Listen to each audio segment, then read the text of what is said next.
darkest roads and up in the clouds, but I've always felt that something's missing. That was until I found you right there in the crowd. You came into my life and started a fire.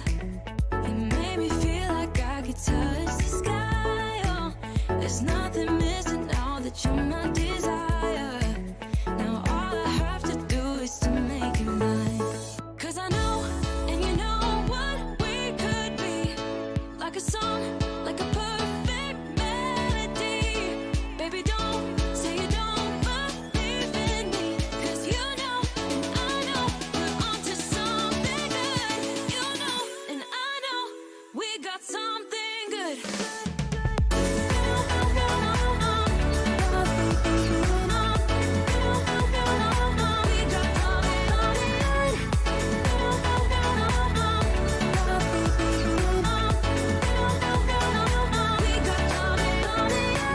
I've been waiting for the one forever. Finally I got you, baby, here in my heart. When I'm with you I feel so much better, oh yeah. Before you I was just a shell, so stuck in the dark. You came into my life and started a fire. You made me feel like I could touch the sky, oh. There's nothing missing now that you're my desire. Now all I have to do is to make you mine. 'Cause I know, and you know what we could be. Like a song, like a perfect melody. Baby, don't say you don't believe in me, 'cause you know, and I know, we're onto something good. You know, and I know, we got something good.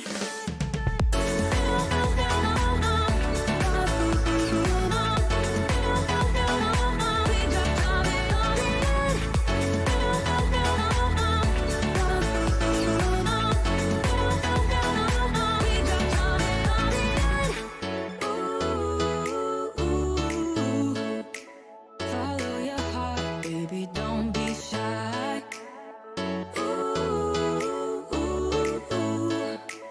Just follow yours and I'll follow mine. 'Cause I know, and you know what we could be. Like a song, like a perfect melody. Baby, don't say you don't believe in me, 'cause you know, and I know, we're onto something good. You know, and I know, we got something good. Something good.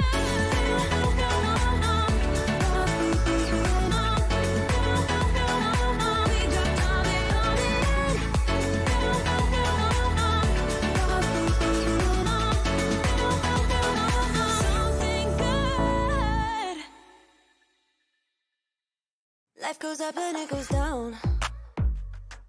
I know my mom taught me that. I figured why we fool around so little, and we keep track of time, being so serious. Idiots thinking it will matter, keep me company downtown before the clock runs out.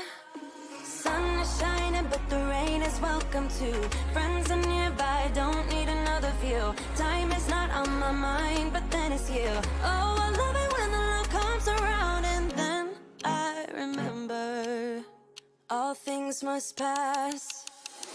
But I'm not gonna wake up, wake up. I'm not ready, let me have another day. Don't wake up, wake up. Keep it steady, 'cause I'm happy, I'm not gonna wake up. No, not yet, whoa.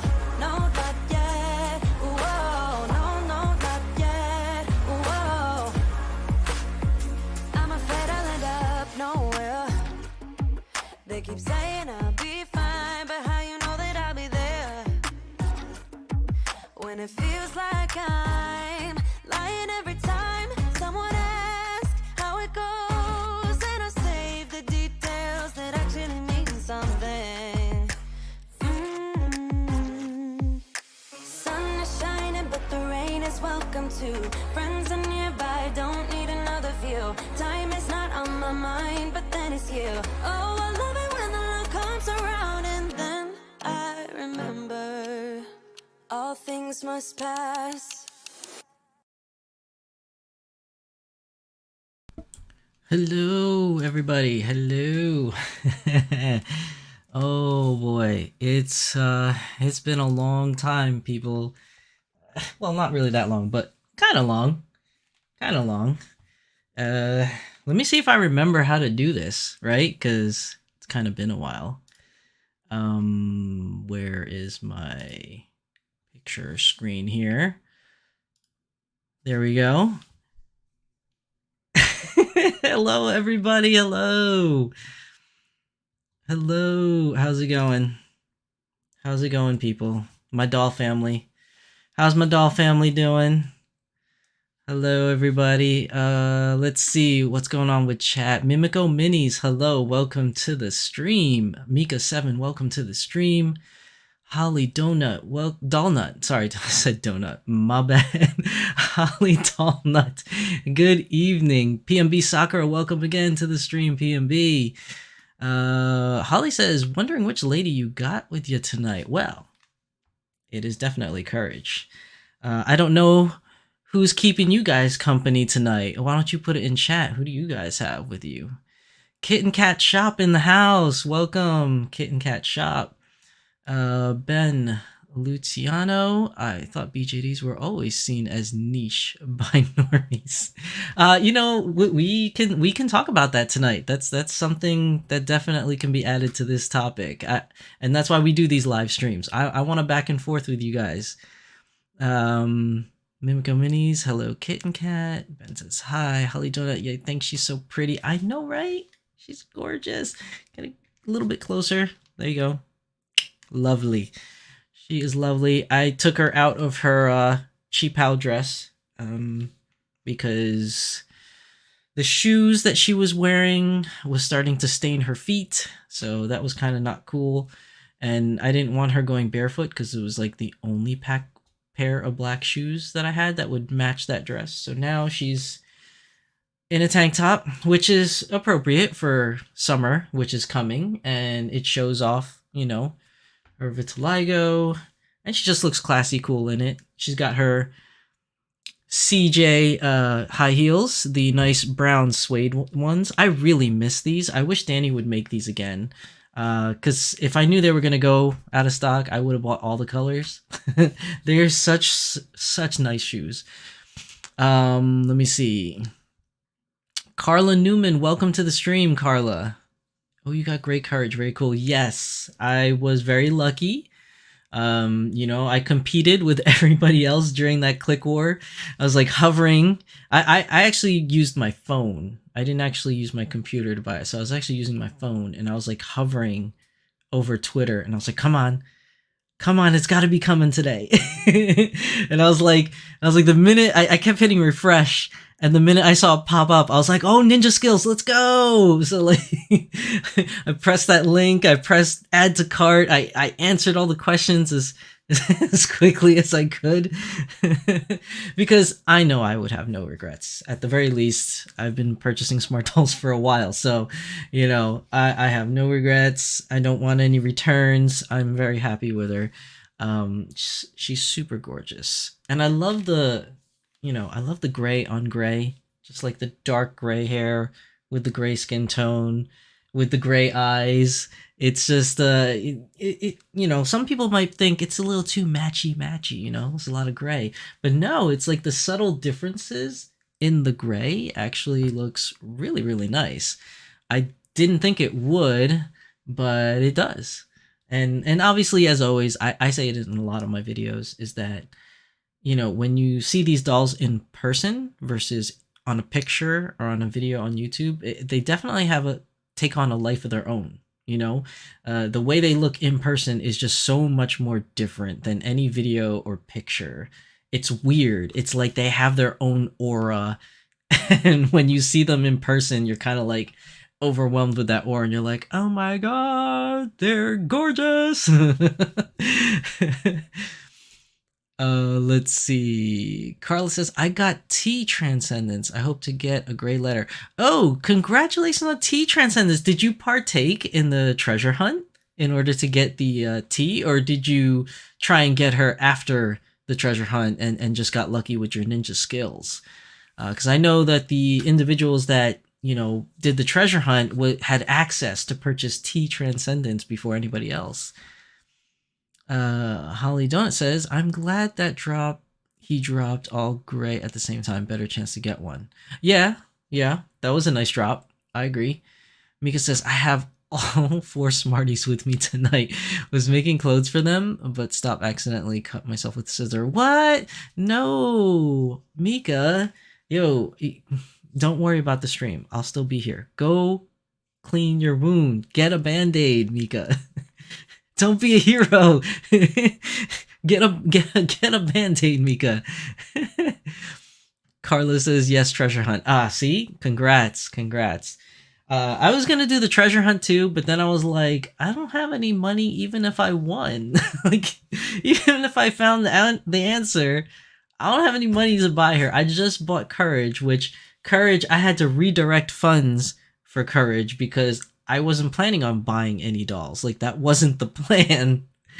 But, I was just like, I really want Courage. So I wanted Courage and T, actually. I think I told this story during the unboxing video. I really wanted Courage and T. That's what I really wanted. But when Danny started taking Courage around on his little forays, his little trips around Japan, and like he kept posting those pictures, I was like, man, she is calling to me. So I had to partake in that ninja battle. But so we are back, people. Like I said in the beginning, it's been a while because the episode 24, which is today, was actually supposed to take place 2 weeks ago. I got sick. I always get sick during this time of the year because of allergies and stuff, or hay fever. It's when like the temperature starts changing from cold to getting warm, and then like one day it's warm, one day it's super cold, the next day it's super hot, then it's cold for 3 days, and it's like, ugh. So I just got like hay fever. I was just not feeling good at all. I couldn't live stream without coughing or blowing my nose or just sounding like I'm totally nasally. So like I was like, yeah, it's not good to do a live stream. So I had to cancel. And then I thought I was going to be good to do the doll symposium for the news last week. So a couple of reasons why the news didn't happen last week. One, there wasn't really anything. So we know Danny Chu and his team took a week off for Golden Week, right? And he just got back, and he did release a couple things that I could have said on the news, which I guess I could have, but there wasn't really too much there other than just some updates on the Smart Doll pear-shaped body, or the Smart Doll Plus. But Volks had nothing, absolutely zero. A-Zone had absolutely zero, which I am assuming is they also were partaking in Golden Week, and they just had nothing to go for. So I just didn't think it was going to be a productive news week. Plus the fact that I was still a little bit sick at that point. I was kind of getting over it, but I was still feeling a little down.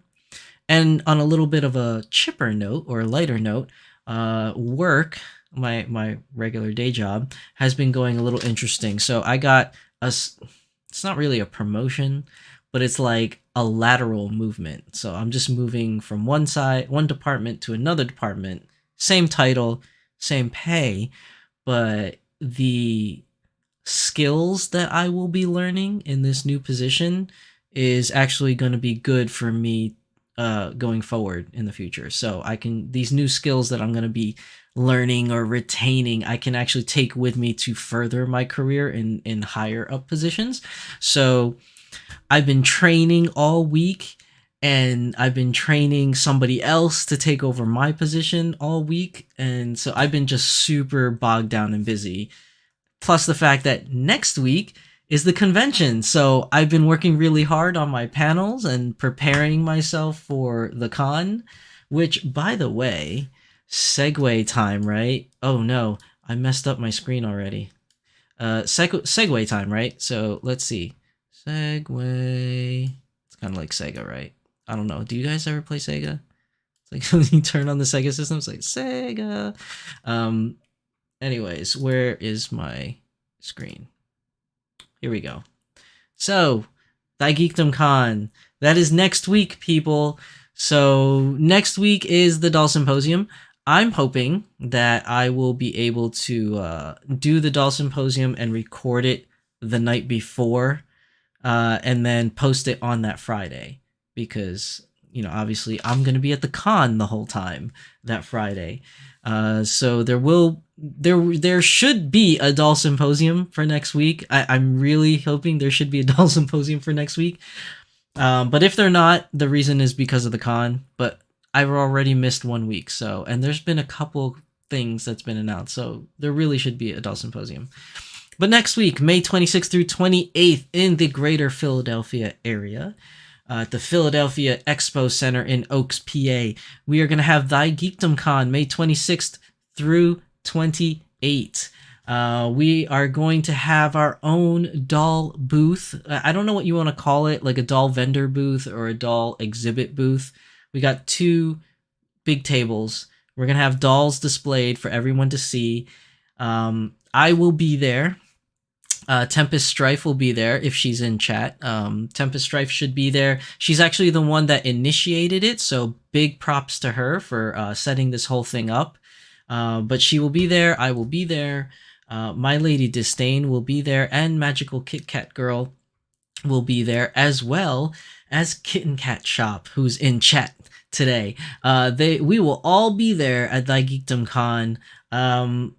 More so Saturday. Everybody should be there Saturday. I don't know if everyone will be there for Friday and Sunday, but if you're only going to come one day, definitely Saturday would be the day that you guys should be down there, because we are going to have a lot to do. There's going to be giveaways. There's going to be a workshop booth teaching people how to make their own Zordy slippers. I did mention a giveaway. The giveaway is going to be a free doll.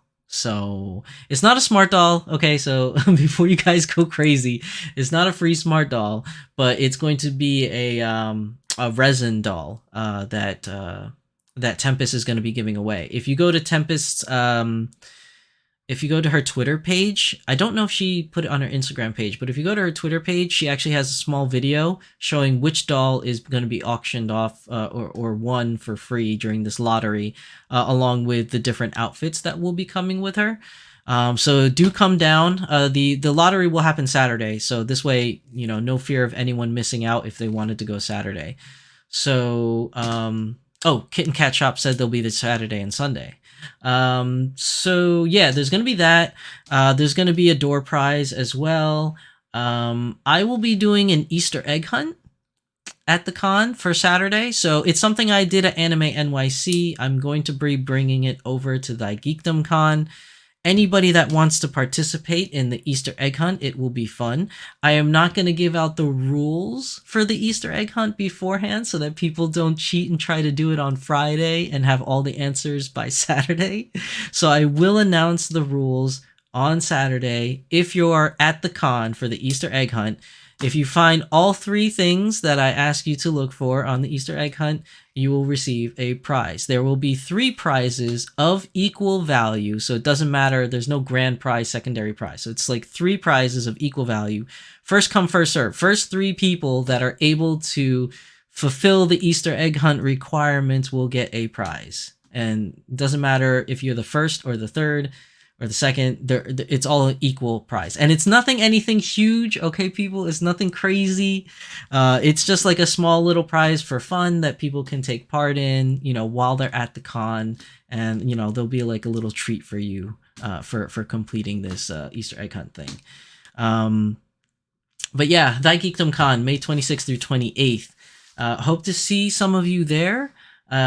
We can talk about whatever you guys want to talk about. There will be an assortment of dolls on display. So if you are a doll owner and there's a color you haven't seen yet, as like a skin tone color, Courage will be there. So you can see gray. We will have cinnamon, I believe, and tea, I think blue and marble for Survivor will be there. As well as we'll have some A-Zone dolls. We'll have I think we're going to have a resin doll or 2 on display as well. And for Dolphy Dream, we're going to try our best to have a Dynamite, a Dee Dee, a Dolphy Dream sister, and a mini Dolphy Dream. I don't know if we're going to have a Dolphy Dream pretty. And then we're going to try to get all the different skin tone colors. So if you are an owner but are missing a certain color because you've never seen it or you want to see it, if you are not a doll owner, definitely come out, especially if you're somebody that was on the fence about buying these dolls. It's always better to see them in person before you make your decision so that you can see what they look like, you can hold them, or at least I can't speak for the other attendees that will be there, but you can hold my dolls. I will have certain rules when you hold them, but I'll be able, people can inspect them and take a look at them, so something that'll help you make your decision if you were on the fence in buying one of these dolls. I'm one of those people that likes to see it in person too.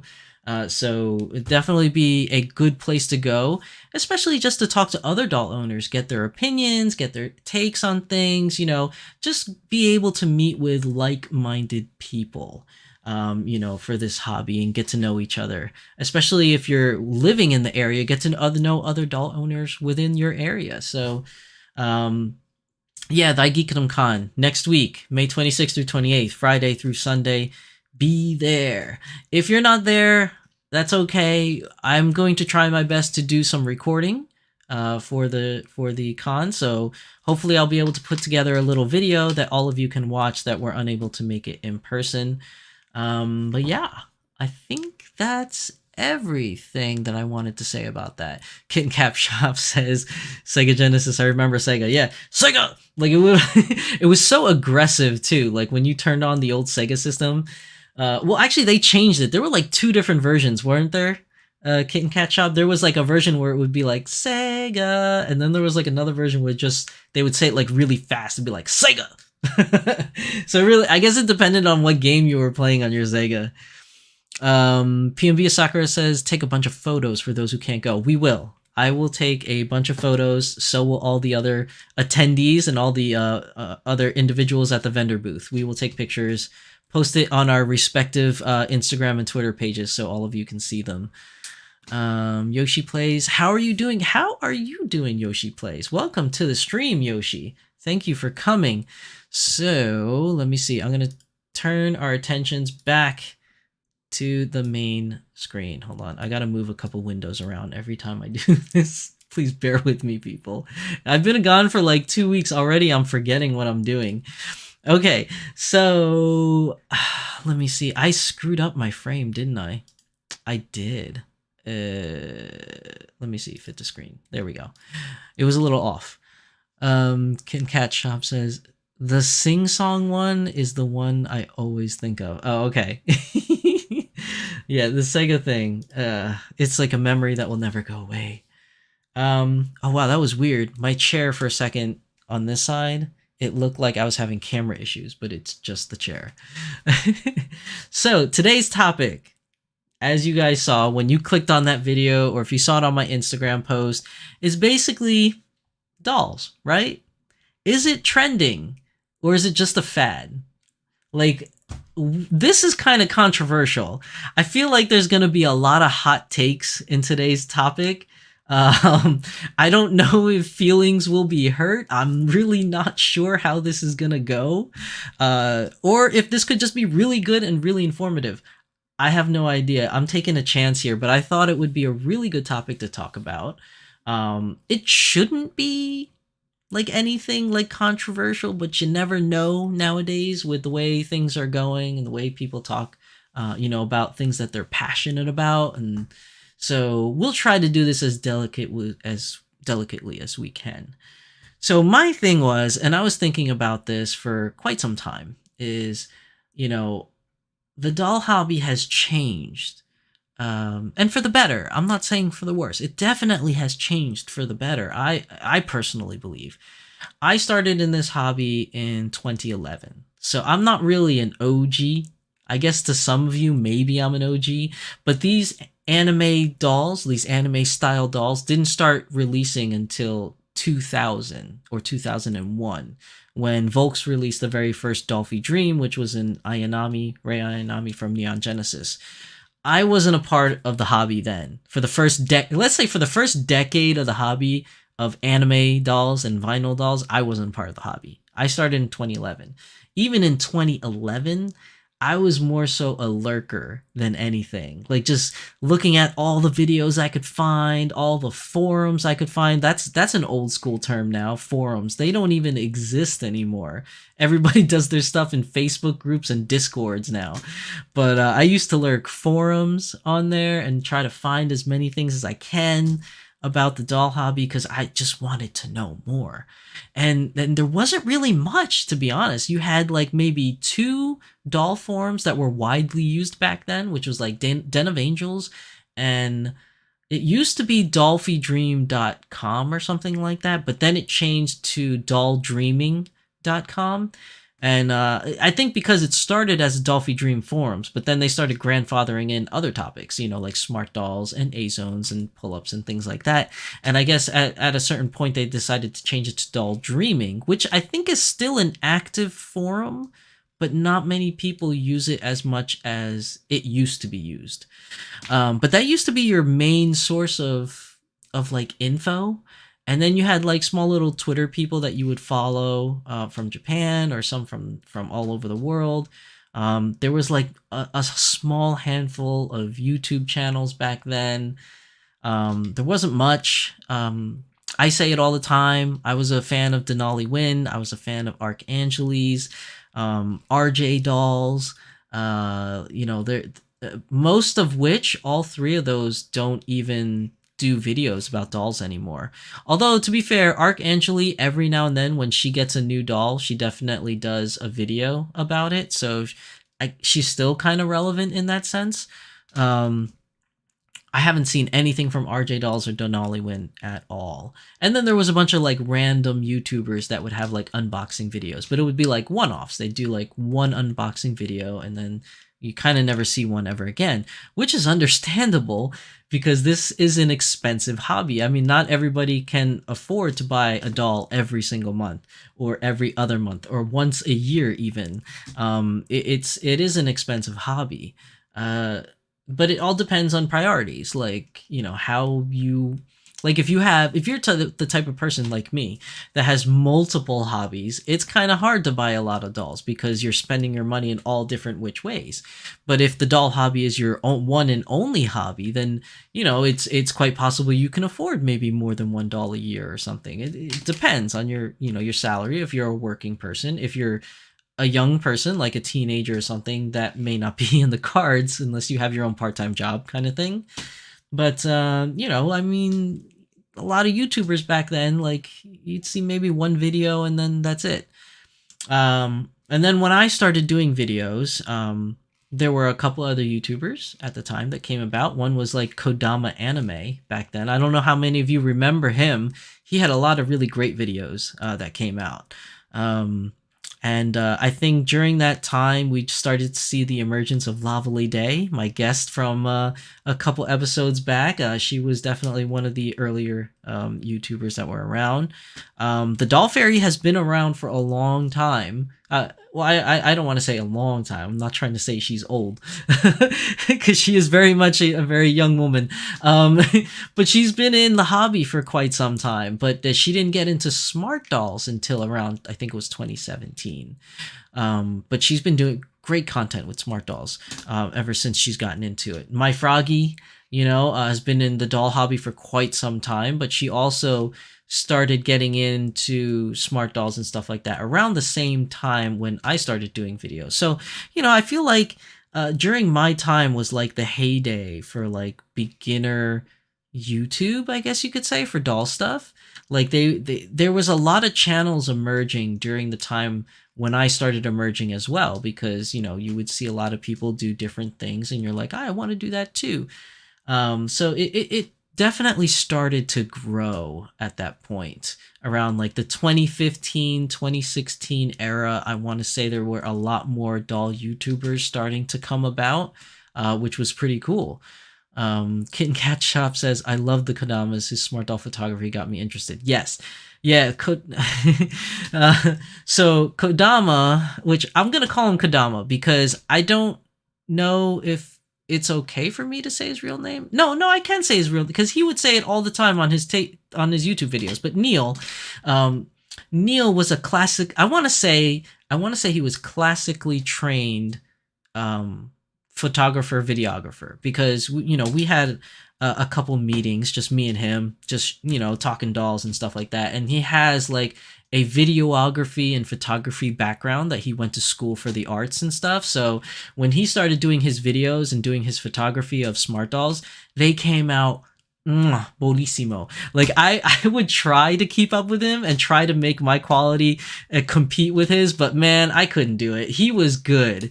His videos were very, very well edited, well lit. He had good lighting in his videos. Oh my god, it was great. And his photography of his dolls, amazing. But he was married. He had his first kid while he was doing the hobby, and he has since stopped doing videos. I don't know if it's because of the kid or whatever. I mean, it could be just a life change. I don't want to put words in his mouth, but eventually it came to the point where he stopped doing videos. And it kind of felt weird. Like I kind of felt during that time frame around like 2018, 2019, like I was like the only one around that's still doing YouTube, which I know is not true. It's just that like my whole backstory is like when I was doing YouTube, I was like in the zone, right? Like I just was like, when's the next video? I got to do research. Oh, I got to do this unboxing. Oh, I have the news coming up. Like I was always in my own zone, that I was just focused mainly on my channel. I wasn't really paying attention to any other doll channels at that time because in the earlier stages, I was trying to learn the hobby and find out more. So I was watching a lot of people. But then when you start your own channel, it gets weird because you're so focused on doing your work for your own channel that, I don't really watch anybody. And then when I had my my mental health breakdown, or whatever you want to call it, and I took my break from YouTube, I started discovering all the many wonderful, wonderful doll YouTubers that are out there. And gosh, are there so many of us nowadays. There are so many doll YouTubers now that it used to be I could count them all on one finger. Now I can't. I would need both hands, both feet, and a couple other people to like kind of like chime in with their hands and feet to list all the wonderful doll content creators that are out there on YouTube. It's so amazing. But what does that mean for the doll hobby, right? Like I kind of went on this long tangent because you guys know I am the king of tangents. But what does that mean for the doll hobby? Is it really growing? Is it trending to the point where the doll hobby is growing by, let's say, leaps and bounds, where people who otherwise didn't know about the doll hobby are starting to know about it? I think so. I think we're getting there because I remember the days. I remember the days when I was early YouTube. If you watch on my YouTube channel, my earlier videos, I did like Let's Travel videos in New York City. And I would take Mirai around, or any other doll that I had, to New York City. And I would just walk around New York City with my doll hanging off my backpack, doing the Danny Chew, you know what I mean? Like just hanging there, walking around New York City. And man, did I get a lot of looks. I got a lot of looks. I got a couple people going freak, a couple people going, what is that? That guy's crazy. Something wrong with that guy. But then I also had people who was like, oh, that's cute. Or that's a lovely doll. Or, where did you get that? At the very beginning, I got a lot of people saying, did you make that yourself? A lot of people thought I made the doll myself. So I was like, no, I didn't make it. I had my time of educating people, so to speak. I was like, this is a Dolphy Dream, or this is a smart doll. You can buy it here, or you can see it there. And I always had to do a lot of explaining. Like every time I took my dolls around, I always had to do a lot of explaining, for better or worse. It's just people were curious. And I could definitely say that nowadays, especially nowadays let's start from 2021, right? Because in 2021, I started going out again, even though it was still mid-pandemic, but that's when things started to open up and conventions started to open up again and things like that. So I started going out in public with my dolls again. And I noticed that the atmosphere has changed at that point, because I would walk around with a doll, New York City, at an anime convention, at a regular comic book convention. I remember I took Supergirl with me to a regular comic book convention. And now when people see me with the doll. They no longer ask me, "Did you make that?" Now they ask me, "Is that a smart doll?"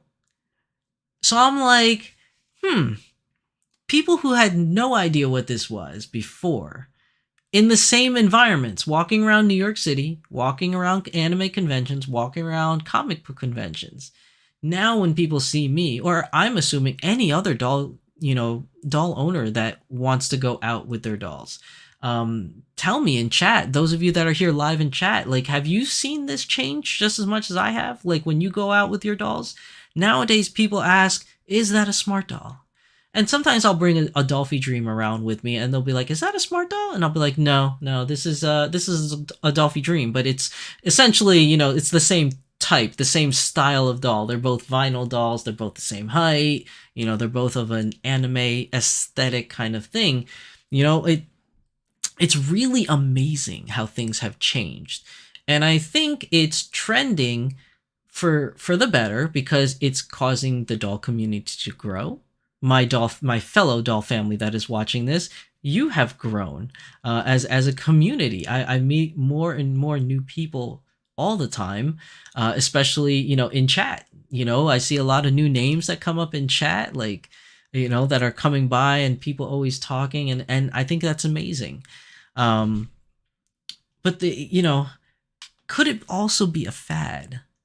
Because sometimes when things blow up in popularity, they become somewhat of a pseudo fad, and everybody kind of jumps on the bandwagon because it's like the cool thing, the new thing.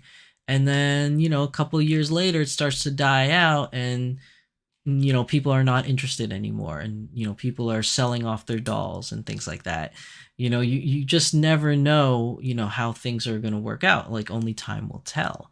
But I thought it's like a good topic to talk about because the growth of this community, the doll community, has definitely been growing, and I think it's so cool, and it's so amazing to see. Whereas before, I didn't really have anyone to talk to about these dolls, just forums. Just Twitter posts. "Oh, what a beautiful photo," or Instagram. "Oh, she looks so cute." But now with this channel, I have all of you lovely people in chat. I have all the people that I meet through conventions nowadays, which has been so awesome, and I hope to meet more of you. And Discord, and like even more people on Twitter and Instagram. It's so cool. So I think it's trending. I think it's trending for the better, and it's growing for the better. But that's just the surface. You know what I mean? That's just mere observation, so to speak. Like, these are just things that I see through my eyes. Like, you, the doll community, those of you watching this on the VODs or watching this live stream, I know some of you have your own take on things and things that you have seen. Maybe in the area where you live, it's not so highly populated, maybe with doll owners, but has that changed in the past couple years since you've been in the hobby? Like, I'd like to know, like, have you seen these differences that have been emerging? And I think it's due in part to the popularity of Smart Doll. I really do. Nothing against Volks, nothing against A-Zone. It's just Danny Chu as a person, because he is who he is. He is Danny Chu. Before he started doing the whole thing with dolls, he he was an entertainer. He was a YouTube personality. He was the otaku, the weeb that all of us weebs looked up to. And I know that's a controversial term. Some people don't like to be called weebs, but I'll say that I am a full-blown weeb. I definitely am. I'm 100% weeb. So you can call me weeb if you want. I'm not offended by it. I actually embrace it. I'm fine with it. But like, Danny Chu is like the OG weeb, I feel like. Like, before the internet, became what it is now. Like, he moved to Japan, and before he even moved to Japan, he would write blogs. He had a blog. How many of you remember blogs? That's like old school, YouTube in a way, old school Twitter in a way, where people would just have these websites where they would just write down whole stories and columns of their experiences through life with certain things or whatever. And he would just talk about anime and his trips to Japan. And then eventually he moved to Japan. He moved to Japan. He learned Japanese. He speaks Japanese. He got to work with Japanese anime companies like Good Smile, for one, Namco, Bandai. Like he's done it all, man. Like he is like the anime lovers like idol in a way before people even knew him. Like, and then when people discover him and find out what he's done, what he's been through, it's just amazing. Especially from coming from like an anime focused person like myself, like somebody that's been in anime for so long, you dream of those moments like, man, I can't wait to go to Japan, or man, I always wanted to learn Japanese, or would it be cool? I think it would be cool if I got to work for an anime company or a figure company or something like that. Like these are things that I personally thought when I was a kid growing up, like that I wanted to do. But the thing is, those are things I wanted to do. I never did them. I always wanted to, like, and I think a lot of you were the same. Like I always wanted to learn Japanese. I always wanted to go to Japan, kind of thing. But Danny Chu did it. He did it during a time where not many people moved to Japan, but he was like one of the first ones. He's not like the first one, but like, he was one of the first ones to go over there to the forbidden land in a way, like the land that nobody knew anything about. And he would blog about it in his blogs about Tokyo, about anime and things like that. He had a TV show, Culture Japan, where he would go all around Japan videotaping it.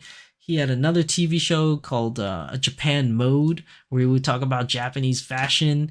He would DJ or MC anime events in Japan, in Singapore, in the UK. Like, man, Danny Chu did a lot before he even became the smart doll guy. He did a lot for the anime community. He's like the OG anime guy. And I think all of that experience taught him a lot about the community of anime, taught him a lot about social media. And plus he was a computer guy too. Like that's what he did for a living before he started doing all this other stuff. He was a computer guy. So like he knew a lot about computers, about social media and stuff like that. In its infancy, he knew about it. He was one of the starting people of that. Not like, like he didn't start it, but he was amongst the first crowd of people to start doing things like that. And I think all of that background that he has kind of helped his endeavor when doing Smart Doll. So he kind of knew that when he did Smart Doll that, I feel like instinctively, I don't feel like he planned it that way in the beginning. I feel like instinctively he was like, I'm gonna make a doll because I want to make a doll to my likings. And he says it all the time in his tweets and stuff. He does this and he makes his dolls and he chooses the clothing for his dolls to his liking and he sells it. And if you just so happen to like it and you buy it, kind of thing. But he doesn't pander to what the consumer wants. He makes what he wants to make. And then all of us in the community just look at it and say, I want that too. Or maybe I don't want that. I'll go and buy somewhere else. It's up to you. You don't have to buy from him. But what I'm saying is, I think all of that background of his, of just, being a fan himself first, a person that loved anime, a fan of anime, buying anime goodies, and then working in the industry.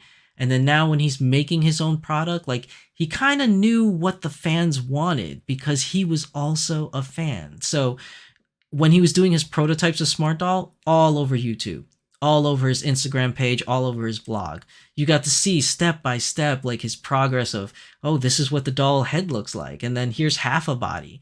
Here's the body with robotics in it. Like here's Mirai dancing, and like it. I think all of that social media that he did, like, helped bring awareness all throughout the world. And then his following of anime community people, either kept following him because of the anime, because they like him for his personality and everything, or, didn't follow him anymore because he started doing dolls, or, because he's a household name within the anime community. Like a lot of people started getting into dolls because he was doing his whole doll thing. And I think because of that, understanding of how the community works, that understanding of how social media works. He just marketed his product really well. Whereas if you have other companies like Dolphy Dream, who's been doing it longer, or Azone, who's been doing it longer, but they mostly market to Asia and primarily Japan. Like if you go to Japan, which the borders are open now, so please do. Traveling is definitely one of the greatest things you can do in life. Go to Japan. You'll see.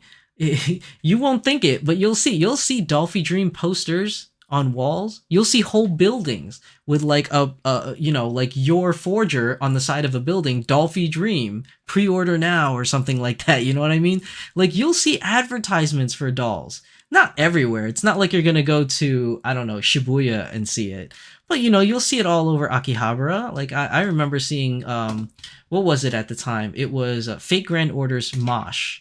That was on for pre-order, and I remember the whole side of the building on I forget what it was called. It was like Chome Street, right by the Volks building, was one gigantic poster of Mosh, the Dolphy Dream. So like you see things over there. They market it over there on TV. There's Dolphy Dream commercials. There's Azone commercials, but they don't do that internationally. Like you won't see them doing that over here. It's not that they don't have it. They have a Twitter page. They have an Instagram page. But I feel like they don't... It's not that they don't care. I'm pretty sure they care. But they just don't market it the same way as Smart Doll does. And, we can agree to disagree whether or not Smart Doll is a better product or Dolphy Dream is a better product or Azone is a better product. It really is subjective, I think.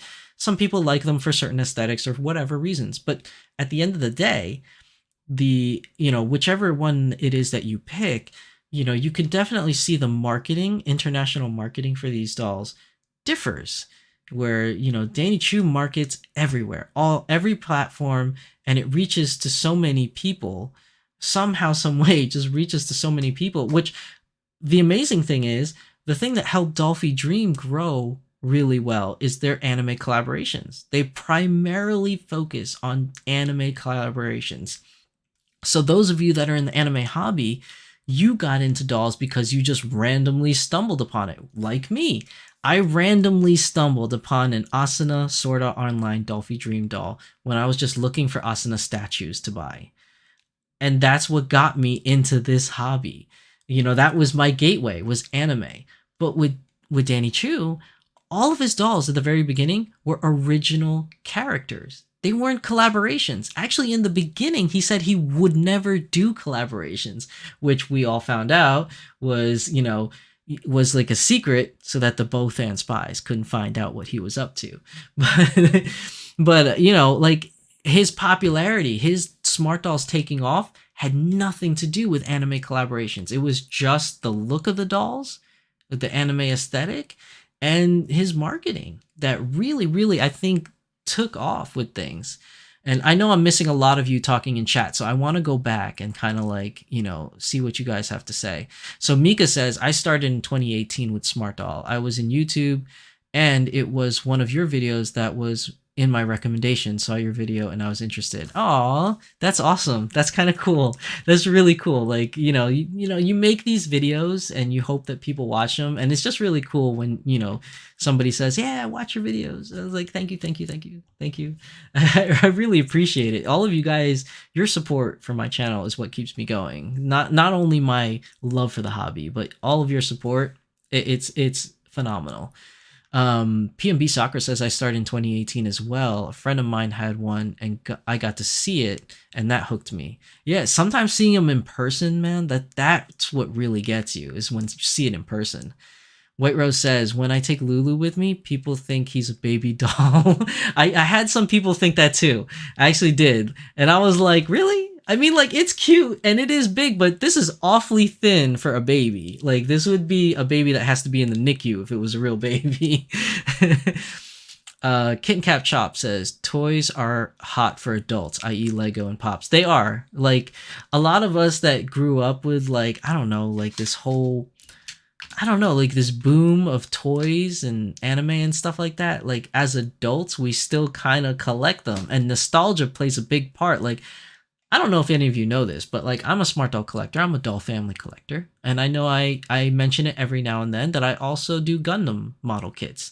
But I'm also a hardcore Transformer guy, just like Danny Chu, which is why me and him get along pretty well. We have a lot of similar likes, and like I collect a lot of like um, Transformers from the Masterpiece line, which is like they recreate the old Generation 1 Transformers.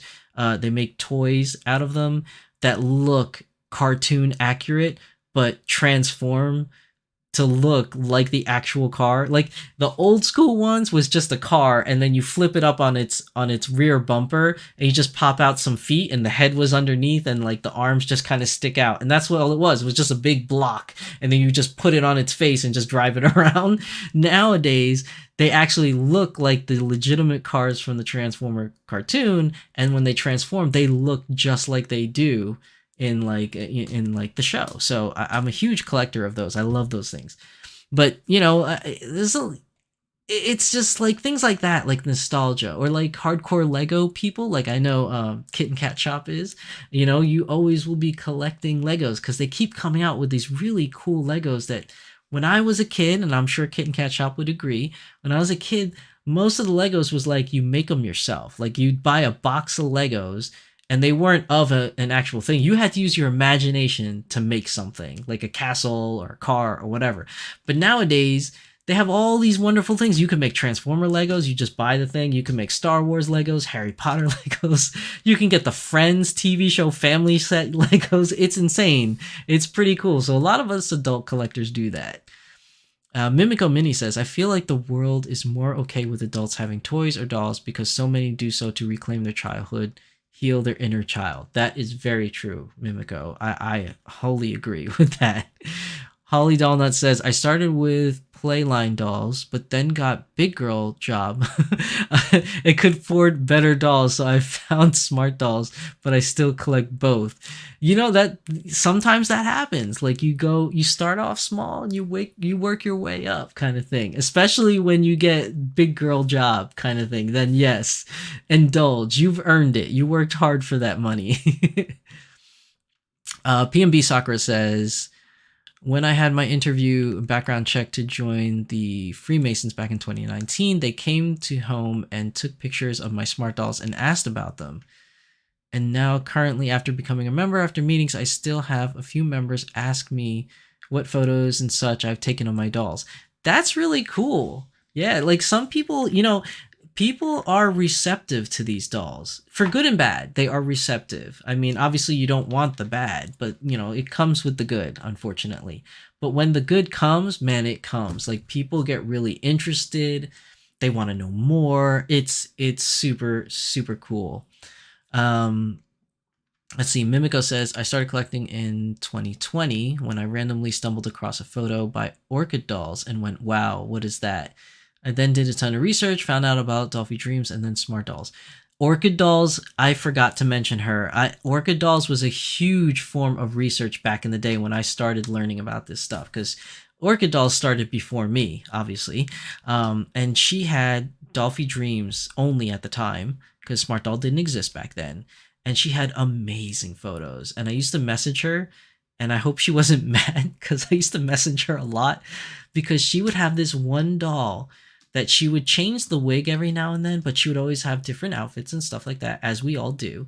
And she always took pictures of her, and she looked gorgeous. And I found out it was a Dolphy Dream Idol Master Miki Hoshi, which is a very popular doll sculpt back in the day. It's still popular now, but it's kind of lost its popularity, not because it's old, not because it's rare, but because the eye sculpt for that doll back in the day was one of a kind for her. But nowadays, with the newer Dolphy Dreams, you have heads like DDH 26, DDH 18 that have a smaller, more thinner eye sculpt to give that tsundere look or whatever.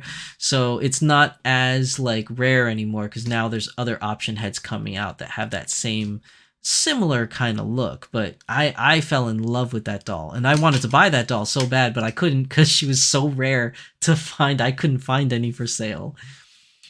Kitten Cap Shop says, found Smarties while shopping for Momoko dolls. Momoko were specifically for 20 plus year olds, to sew for. Oh, I didn't know that. I know Momoko dolls have been around for a long time, but I didn't know that they were primarily for people that like to sew and stuff like that. So that's interesting. But I know Momoko's been around for a while. A good friend of mine, Roger, I don't know if he's watching this, but he loves Momoko dolls too. Mimiko says, also, I think I found Dolphy Dreams by either looking at anime figures or searching anime dolls. Yeah, you know, I for me, it was anime figures. But I think if you search anime dolls now, it's actually a searchable term nowadays. Because when I got into the hobby, I did not know how to explain what these dolls were to people that knew nothing about them. Because if you go up to people and they're like, what is that? And I'm like, it's a BJD, or otherwise known as ball jointed doll. They'll still be like, cool. What is that? like they had no idea what that is. So, and because I primarily collected Dolphy Dreams at the time, you know, before Smart Doll existed, all my dolls were anime collaborations. So the easiest way I could describe it was, you know, people were more so understood what anime was, even though they didn't watch anime at that time. It was kind of like an understood thing. Like a lot of people kind of knew what it was at that point. So I'd be like, oh, it's an anime doll.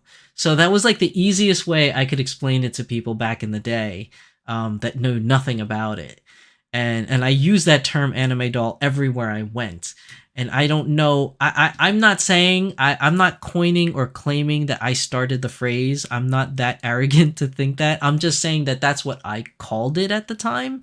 And I've learned through a lot of my guests on this show that they also did the same when they started in the doll hobby. They would also say anime doll.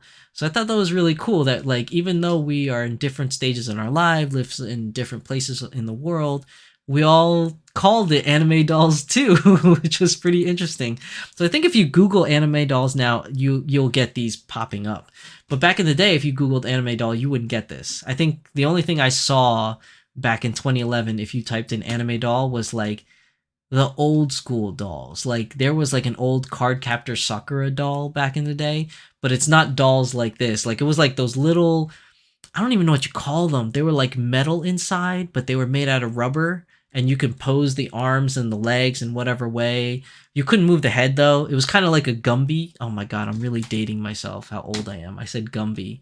I don't know if anybody even knows what a Gumby is. But it was just it was just like the only way I could describe it. Anyways, I don't want to keep dating myself. Yeah, like anime dolls is just it was just a term. I don't know, but like it's just funny that you say that, because I think you can search them by anime dolls now. But even nowadays, I don't even have to say that anymore. When they say, people don't even say, what is that? Like I said before, they don't even say, what is that? They're just like, oh, is that a smart doll? Rarely do I get people that come up to me and say, is that a Dolphy Dream? No, always a smart doll. That's the first go-to. And then sometimes if I say, no, it's not a smart doll because I have a Dolphy Dream with me, then sometimes people will be like, oh, then it must be a Dolphy Dream. But usually people don't even know what that is. Usually if they go, is that a smart doll? I'm like, no, it's a Dolphy Dream. They'll be like, what is that? It's just a testament to how well Danny Chu markets his product, I swear. Kitten Cat Shop says, smart dolls are, I think, fashion dolls with anime aesthetic rather than collectibles, sit on a shelf type dolls. I guess so. It is a fashion doll. He does market it sometimes back in the day as a fashion doll. I don't know if he still considers it a fashion doll or whatever. But I remember, I hope Danny Chu doesn't get mad at me for telling this story. But it's a story I've told before. But I remember back in the day, way back in the day, when he first started Smart Dolls, I'm talking back in 2013, people used to ask what Smart Doll stood for. And a lot of people used to think it was smart because like a smartphone. Because when Danny Chu first started Smart Doll in Culture Japan, he did a lot of robotics. He wanted to release the doll as a movable doll, like a robotic doll.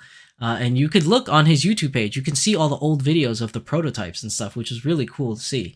But you know, when people said, "Oh, you called it a smart doll because it's like a smartphone, right? Like it can answer your phone. You could use it as a computer or something, right? Like it's like a smartphone." Because back then, smartphones were all the rage. Like I think what in 2011, I think it was like iPhone 3 at the time, or iPhone 4 at the time.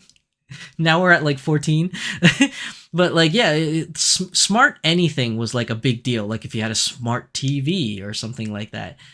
So when he called it smart doll, a lot of people thought it was that. And I remember he wanted to change that because that's not what he meant by smart doll. So he made this thing up. Danny, please don't get mad at me for telling the story, because if we look at old videos and posts, he even says it in there. If you're diligent enough to search in the old archives of his stuff, he did say it too. But smart doll used to mean social media art doll. Like that's the thing that he used to say back in the day. He was like, smart doll meant social media art, so SM art doll.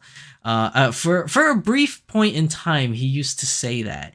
And then I remember when I met him for the first time in person in 2017, he was like, yeah, we're not really gonna call them smart doll for social media art doll anymore. We're just gonna call them fashion dolls. Like these are fashion dolls. And I was like, okay, no problem. So then like, so for those of you that were like in the hobby, you got into the hobby, like I noticed you said in 2018 or 2020, you've always known smart doll as smart doll and, you know, being a fashion doll kind of thing. But like in the infancy of smart doll, it used to be social media art doll, which I thought was clever.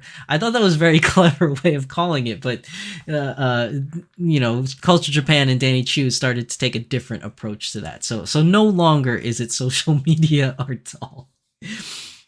But that's like a couple of early tidbit for those of you that, you know, are fairly newer to the hobby.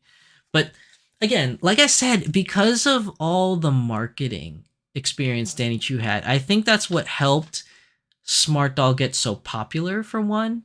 And then, you know, a lot of people like getting interest in it because of YouTubers like myself or Kodama or, you know, Arcangeli back in the day doing unboxing videos for Smart Dolls and you know, outfits for Smart Dolls and care videos for Smart Dolls way back in 2015 and stuff.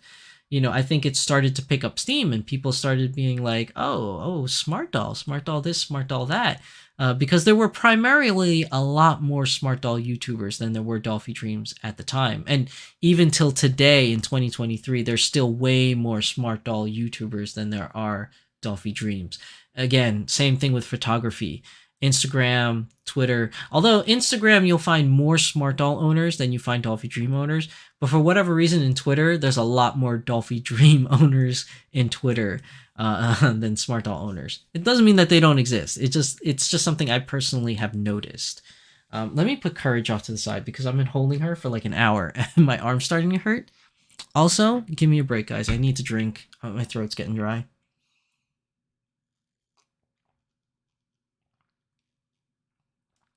Sorry for the ASMR. So yeah, that was definitely a thing. And the reason why I'm saying it's trending, you know, is because of all those reasons. I think all those things is what helps the doll community grow, between Danny Chu's marketing, YouTube influencers. I hate that term, but I don't know what else to call it. Just YouTubers, maybe in general. And doll photographers on Instagram and Twitter, all coming together as one big community, you know, preaching out the, you know, doll love for this hobby, and it's been growing and growing ever since. So that's why I say it's trending. But is it a fad? Could it be a fad?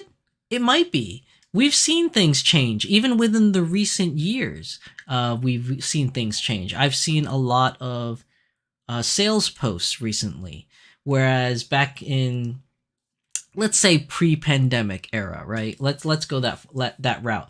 Pre-pandemic era, there were a lot of doll owners, but not many for sale. It was more so there were a lot more doll people that were doing willing to buy posts. I saw a myriad of willing to buy, Dolphy Dream, Snow Miku, willing to buy, smart doll, Kizuna, or smart. Well, actually, back in the day, the big hot ticket item that a lot of people wanted was like Melody. Way back in the day, she was a big one. Haruka was a big one. Obviously, Mirai was always big. Chitose was always kind of around, but people were always doing willing to buy posts pre-pandemic.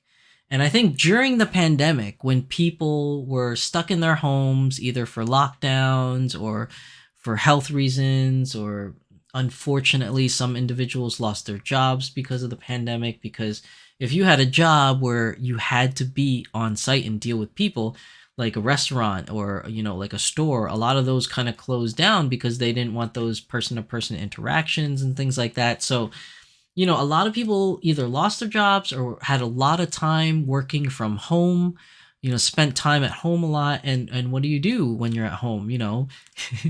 Even when you're working at home, you could be working, but you have the TV on, right? Maybe YouTube playing in the background or things like that. And I think that's when the doll hobby really grew. Not just social media making it grow, but a lot of people just being at home and being bored because they can't go out. Like, especially if you're a very when I say outdoorsy, I don't mean like the great outdoors. I just mean like you like to go out a lot. Like like to go to the beach, you like to go to the mall, you like to go to restaurants or whatever it may be, the movies, and you couldn't do that anymore. So like you were just home on your TV, on your computer, your smart devices, just looking up YouTube, looking up social media. And I think that combination with a lot of new and emerging YouTubers and social media personalities for dolls, that's what kind of ushered in this huge trend of all these doll people. And like we've seen in chat, I started in 2018, I started in 2020, that's right around that time. Now, obviously 2018 was before the pandemic, but that's when the infancy, I feel like, of smart doll starting to grow began.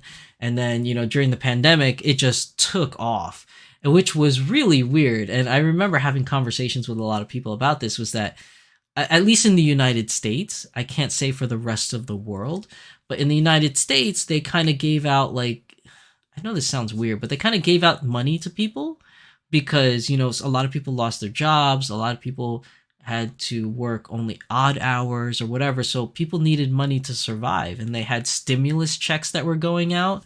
And I feel like a lot of you were using stimulus checks for your first smart dolls. I mean, come on now. Let's be real, people. How many of you use some of those stimulus checks to go doll shopping? Like, I know some of you did. You don't have to out yourself, but some of you did. But yeah, I mean, a lot of doll, and I remember Danny Chu even said it in a couple posts that he had during the pandemic. He's like, oh, I hope everybody's being safe during this time in the world. But man, we are selling a lot of smart dolls. There's a lot of smart dolls during the pandemic that was being sold. Let's see. PMB Sakura says Grumpy and Pokey for the win. PMB Sakura, you know what I'm talking about, huh? Kitten Cat Shop says Danny is more successful in the US because he is more Western market friendly. You don't have to prove you have a Japan address to buy a smart doll. That is true. You can buy internationally from Dolphy Dream or A-Zone, but Dolphy Dream had an international website where you could always buy from. A-Zone was a little bit different. You had to buy from third sellers like AmiAmi. If you wanted to buy directly from A-Zone, you had to use a third party, like Buy or World Shopping or something like that. But you could always buy internationally from Volks. That was never really an issue. They just didn't really market as well. Even though Volks also had a Volks USA store, it wasn't really well known in the rest of the US, whereas individuals that lived near the store in California kind of knew about them a little bit better because they went to events like Anime Expo in California. So yeah, I mean, like, it does lend a part of it. The Danny Chu was definitely more Western friendly for sure. I mean, you're not wrong about that. That's definitely one of the things. Kitten Cat Shop says our travel budget went to dolls and Lego. Yeah, a lot of people did that too. Like if you went to travel a lot and you couldn't during the pandemic, all those extra funds sitting around, it's like, that doll looks pretty good, right? Carla Newman says, I started collecting smart dolls in 2021 during the pandemic, watching a lot of YouTube videos. See? See? That I feel like that's when it started really trending. It was like a lot of people had a lot of free time on their hands, stuck indoors, not able to go out. That led to this trending growth of the doll community. I really believe that. PMB Soccer says, I used my stimulus check to purchase the Ribbon Girl outfit for my Dolphy Dream Miku. That is a highly sought after outfit. That thing is so expensive. Were you lucky enough to get it straight from Volk so you didn't pay scalper prices? Because that outfit is so popular and so hard to find. I think it goes for like $500, $600 now. When Volk sold it, I think it was around $250, I think, when Volk sold it. That thing is expensive. So use your stimulus. I don't blame you, man. Any little help you can get to help you buy dolls, man. Like, I totally get it. Mika says, that went to my third doll. See, this is what I'm talking about, people. Like, a lot of you have done it, you know? I mean, I personally didn't do it, but that's not because of that. And like, I know this sounds really privileged, but I was just lucky enough to keep my job during the pandemic. So my job allowed me to work from home. So I was very lucky that I could work from home. So I didn't actually lose anything. I still got the same pay. So I was able to purchase my dolls like I always did. I got a stimulus check, but it wasn't as big as a lot of other people, which is rightfully so because I was still working. So, I mean, like I got a stimulus check, but it was like really, really small. But I was still able to buy dolls because I was one of the lucky few people that could still work during the pandemic. But a lot of people couldn't work, and even though they couldn't work, they still bought dolls. So what you use for your stimulus check is up to you. You don't have to out yourself. But I know deep down in the back of your mind, we're all smiling on the other side of this camera. I know some of you are smiling like, yeah, that stimulus check.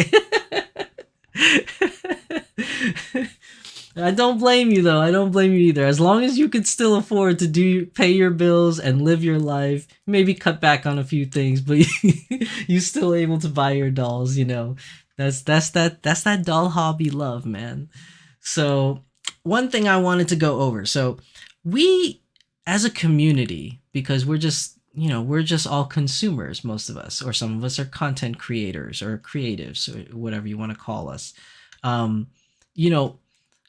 A lot of us, we don't have access or open knowledge to the inner workings of these doll companies, right? So there is no way to really judge if the doll hobby is really growing other than what we see with our eyes. And sometimes we can't trust those things, like, because it depends where you live. If you live in an area that doesn't have a lot of doll people around, or you don't have many events that you can go to where you could possibly meet up with doll people, you might say the doll hobby hasn't really changed much because it's just your general surroundings or your access to internet. Maybe you're just not a big internet person, so you just didn't know that it was growing. Or if you live in somewhere like New York City, where it's pretty booming in New York City, the doll community, which is so weird. And I'll get into that. Trust me, I'll get into that in a bit. But it's so weird that there's so many of us in New York City and it's hard to find each other.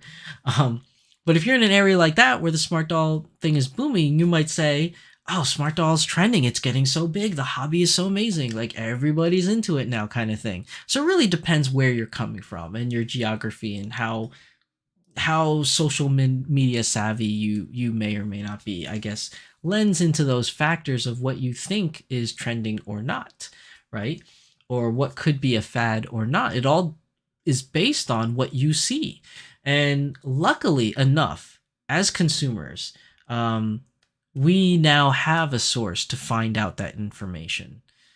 A-Zone won't give it to you. They're a big doll conglomerate. Dolphy Dream Volks won't give it to you. They're a big conglomerate. They don't really need to share those things to you. Nor do they really have to. I mean, I guess it's their own private business. They could do whatever they want. Some may argue that maybe there are some laws where they have to disclose certain sales figures or something like that. I'm not too savvy and knowledgeable about those kind of things, so I can't really say anything about that. But what I see with my eyes, it could be a little different, or what I read with my eyes in social media could give me a different outlook on whether things are trending or not. But luckily enough, we have somebody in the community that doesn't mind sharing these things, and that would be Danny Chu and Smart Doll. And I know what you guys are probably thinking. You know where I'm going with this. The map. So a couple weeks ago, Danny Chu put out in several different tweets the map of Smart Doll sales currently. This is not of all time. This is just during that time when he took this picture, which I think was April. I think this was taken sometime in April, this screenshot, or March. It was either April or March, right? And it's interesting to see in the whole world, like, how Smart Doll has grown. And obviously in like the bigger, I don't want to say bigger, but like, you kind of expect it in the United States because there's a huge population. If it were to grow anywhere, it's always places with a huge population. So there's a big population in the United States. There's a big population in Europe, and in Asia, there's a big population, and Australia seems to have a really big population too. But you still got Smart Doll owners throughout like these areas, like Russia, Mongolia, I think that says Kazakhstan if I'm reading that right. You have people here in Iceland. Look at that. Iceland, individuals in Canada, individuals in South America. Did I say Africa? But Africa, the Middle East, Southeast Asia, like, there's still people all around, which is amazing. But what I want to focus on is the big blobs right now. It's just, I want to say, look at all these big blobs of all you doll owners. So you could see from this that it's a big hobby, that it's trending. Now, this is a big wide view to see the whole world, but if we were to like zoom in, let's say, start with Southeast Asia, because, Japan is in Asia, and that's kind of like where this hobby kind of started for anime dolls, with Volk starting in Asia. So, you kind of expect it. It's kind of pretty big population all throughout Japan. If we were to zoom in even more, you could probably see the individual circles. But like, South Korea and China, like it looks like northern China. I don't know where this is in China because I can't zoom in because this is a still picture that I took. I'm not on the actual website. You got people in the Philippines, it's Vietnam, Thailand, Cambodia, Malaysia, Singapore, did I say Indonesia? Indonesia down here. Like it's a lot of owners. Like, this is our first real glimpse, at least through Smart Doll's lenses, through Smart Doll's owners' eyes. It seems to be growing. Like, we have something to actually physically see. Oh, here we go. Closer. I didn't know I took a shot of this. But if you can see, like, Japan in this one, it looked like everyone and their mother was buying them. But when you like really zoom in, it's not as much in Hokkaido. Right here is Tokyo. So huge in Tokyo. And right here is Nagoya, and here is Osaka. So you could see in like the big cities of Japan, huge numbers of dots. But you still get people down here. This is like the Fukushima area. This is like down here, I think is like Okinawa. I forgot what this area is. Maybe this is Fukushima and this is somewhere else. But either way, I know this I know this area here is Osaka and Nagoya / Kyoto area, and then you have Tokyo over here. But yeah, the big high volume cities, yeah, a lot of people. Mimico Mini says, I'm in Arizona and there ain't no doll people here. That's not true. That is not true, Mimico, and I'll prove it to you. Where is it? I'm gonna skip ahead. There you go. Look at this Arizona. I know it might be small on your screen, but this is Arizona right here. You got some doll owners there. Just maybe not in your immediate area, but like there's some doll owners there. Mika says, I'm in New York and I do not know if there are people who have Smart Dolls in the area. Mika, Mika, there are a lot of us. Um, but I know what you mean because it's so hard to find us New Yorkers for some reason. And I know people are probably saying, "But Jeff, don't you live in New Jersey?" I do live in New Jersey, but I was born and raised in New York. I was born and raised in Manhattan. I lived there for like 10 years. So I was there for a while, through my young childhood time. But I was there in New York, and there is quite a lot of us. Every month there is a doll meet in New York City that is run by Den of Angels. Um, you should definitely go and check that out. If you sign into Den of Angels, make an account, go in there, and you'll see they post it every month where they meet. I can't disclose as a member of Den of Angels. One of the rules is don't publicly disclose where we're meeting because it's supposed to be for members only. But if you want to become a member, which is free, you don't have to pay anything, you can become a member of Den of Angels and you could join those New York City meets. If you live in New York City, it'd be great. I mean, I attend it every now and then. I haven't been there. I attended at least maybe once or twice a year. The New York City meets pre-pandemic. During the pandemic and after the pandemic, I haven't been there since. But my good friend Roger went, I think, last month, and he says the community is still as healthy as it was. So I do plan on going to another New York City meet sometime this year, hopefully. It's just really busy con season right now for me, so I don't know if I can make it during the summer. But if I do, I'll mention it on social media or something, and maybe we can meet, Mika. Kitten Cat Shop says, we know of two other doll folks in West Virginia. I'm sure there's more of them though. I mean, I can't zoom in. I don't think I took a picture. Yeah, I didn't take a picture zooming in. But there's gotta be other people around there. PMB Sakura, I'm in Rhode Island. Have not met any other locals to me. There are people somewhere. I have to. I wish I had the zoomed in version, but like I'm sure there's some people there. But even though, like, if you're in New York City, like me and Mika in the New York City area, there are tons of red dots all throughout New York City, and I barely ever run into a fellow doll owner. Like barely ever run into one. And the only time I do is when I go to the specific New York doll meet. So I mean, it is hard to find people, but check Facebook. Sometimes there are Facebook groups out there that meet up. Like you type in Rhode Island Doll Group or something. Sometimes they piggyback, like the South Jersey Ball Jointed Doll Group, which I go to every now and then, is primarily a resin doll group, but they have since branched out to many different things. So you'll see resin dolls there. I'm usually there with my friend Roger. We have Dolphy Dreams or Smart Dolls that we bring. Other individuals like bring other things like collectible GI Joes. Some people bring collector art books and things like that. So you meet like a wide variety of people where it started out as a resin BJD group, but now it's kind of like merged into a lot of different things. So sometimes you may need to look for that. Like just try like Rhode Island Doll Group, and it may be primarily a resin doll group, but if you maybe type a message in their forums or something, I'm interested in attending one of these doll meets. Do you guys also have Smart Doll or Dolphy Dream? And you'll be surprised, they'll probably say yes.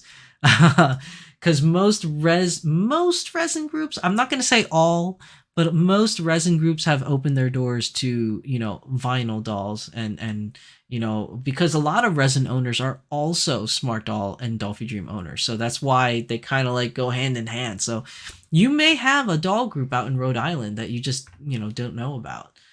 But yeah, going back to this, like if we look at Europe, I mean the UK is popping, which makes sense because Danny's from the UK. So and he's gone to the UK to I can't wow, it's really it's escaping me. There's a con in UK. It's probably like the only con or the biggest con in the UK, and I swear to God, I used to know the name because the podcast I listen to talks about it every now and then, and I know Danny used to MC there, but there's something in the UK, and Danny used to have a Smart Doll booth at that UK show. I think he did only 1 year though, but it's not a surprise that there's a huge group in the UK.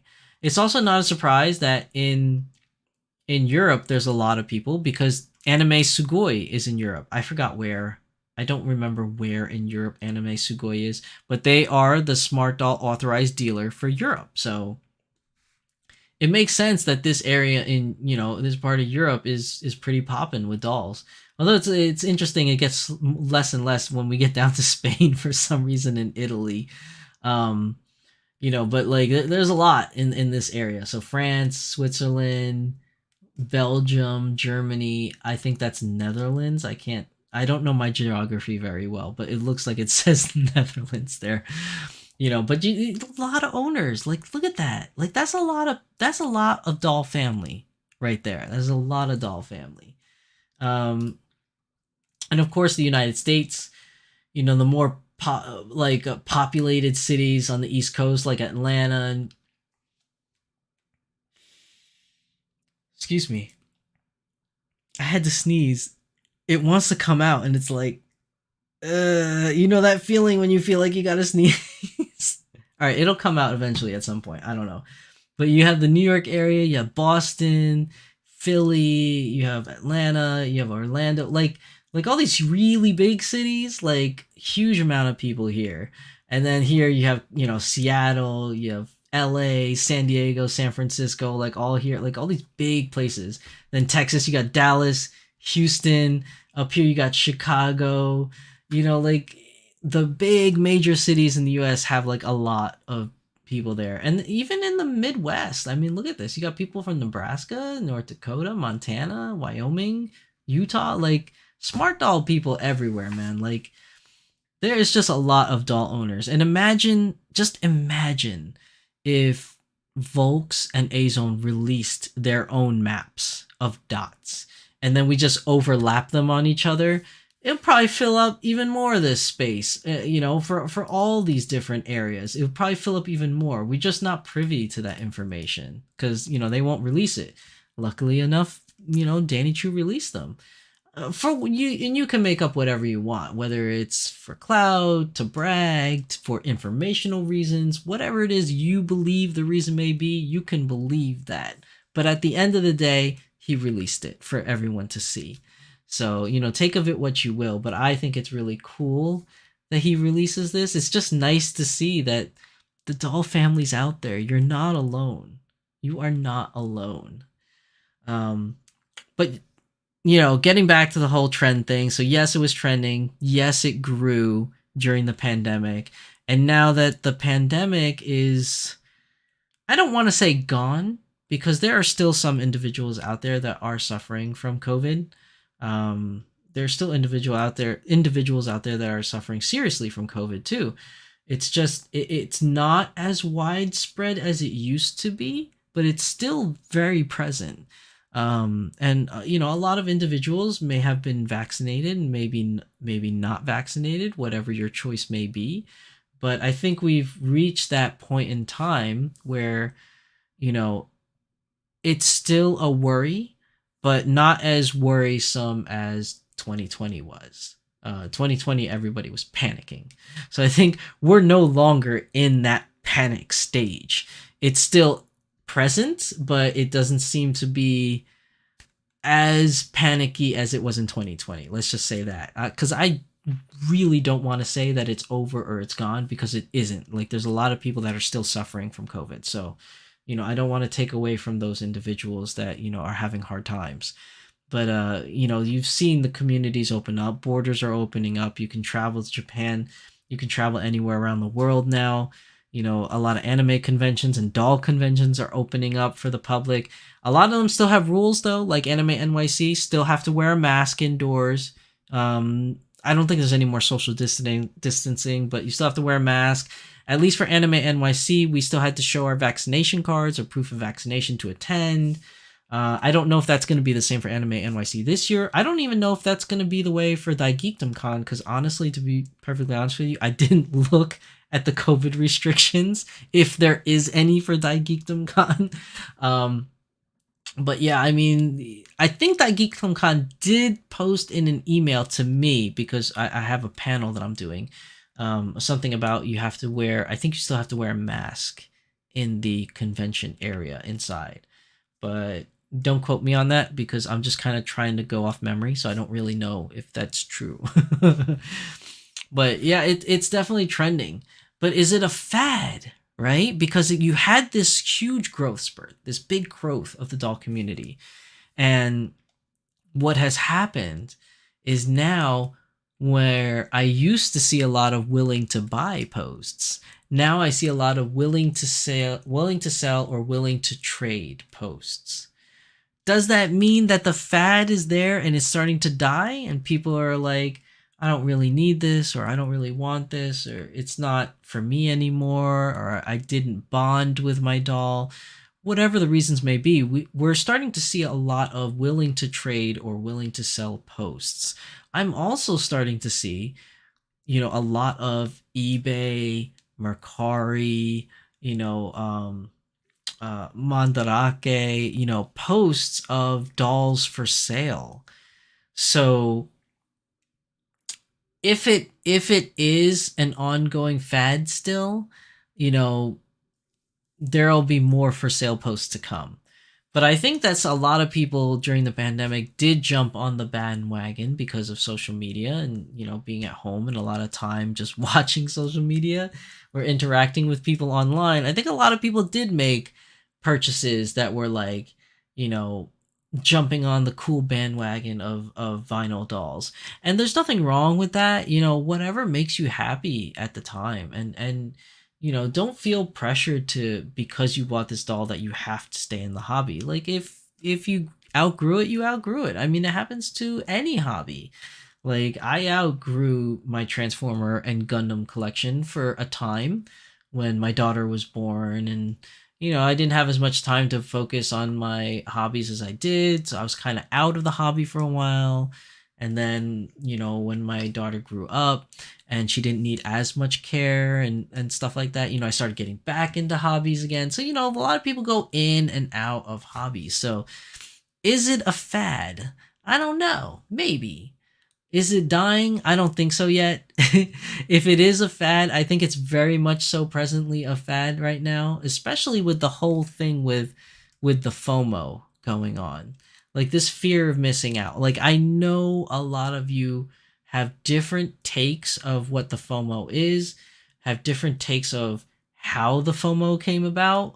Like some people may say that certain individuals are making things so that it becomes FOMO, which I don't really agree with, but I can see where you're coming from, and the reason why I don't agree with is because that's my own personal take. I have no hard evidence against it. It's just what I like to personally believe.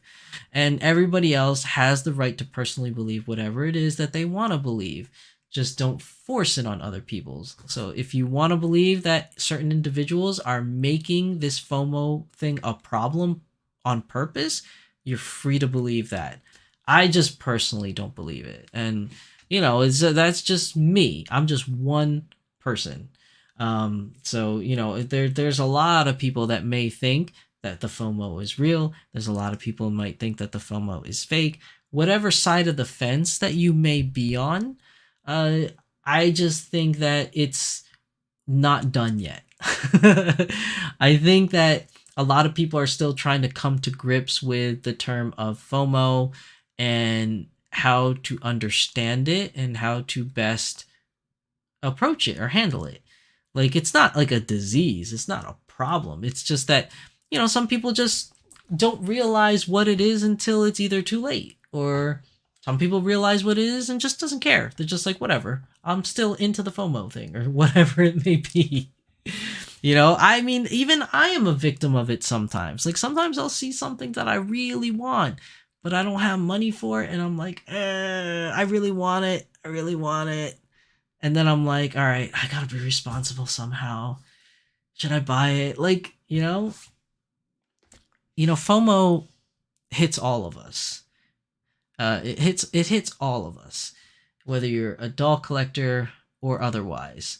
The problem with FOMO, though, I think, is when you take it too far. It's fine, to fall into that trap, because I've fallen into that trap many a times. as well as many of you probably have.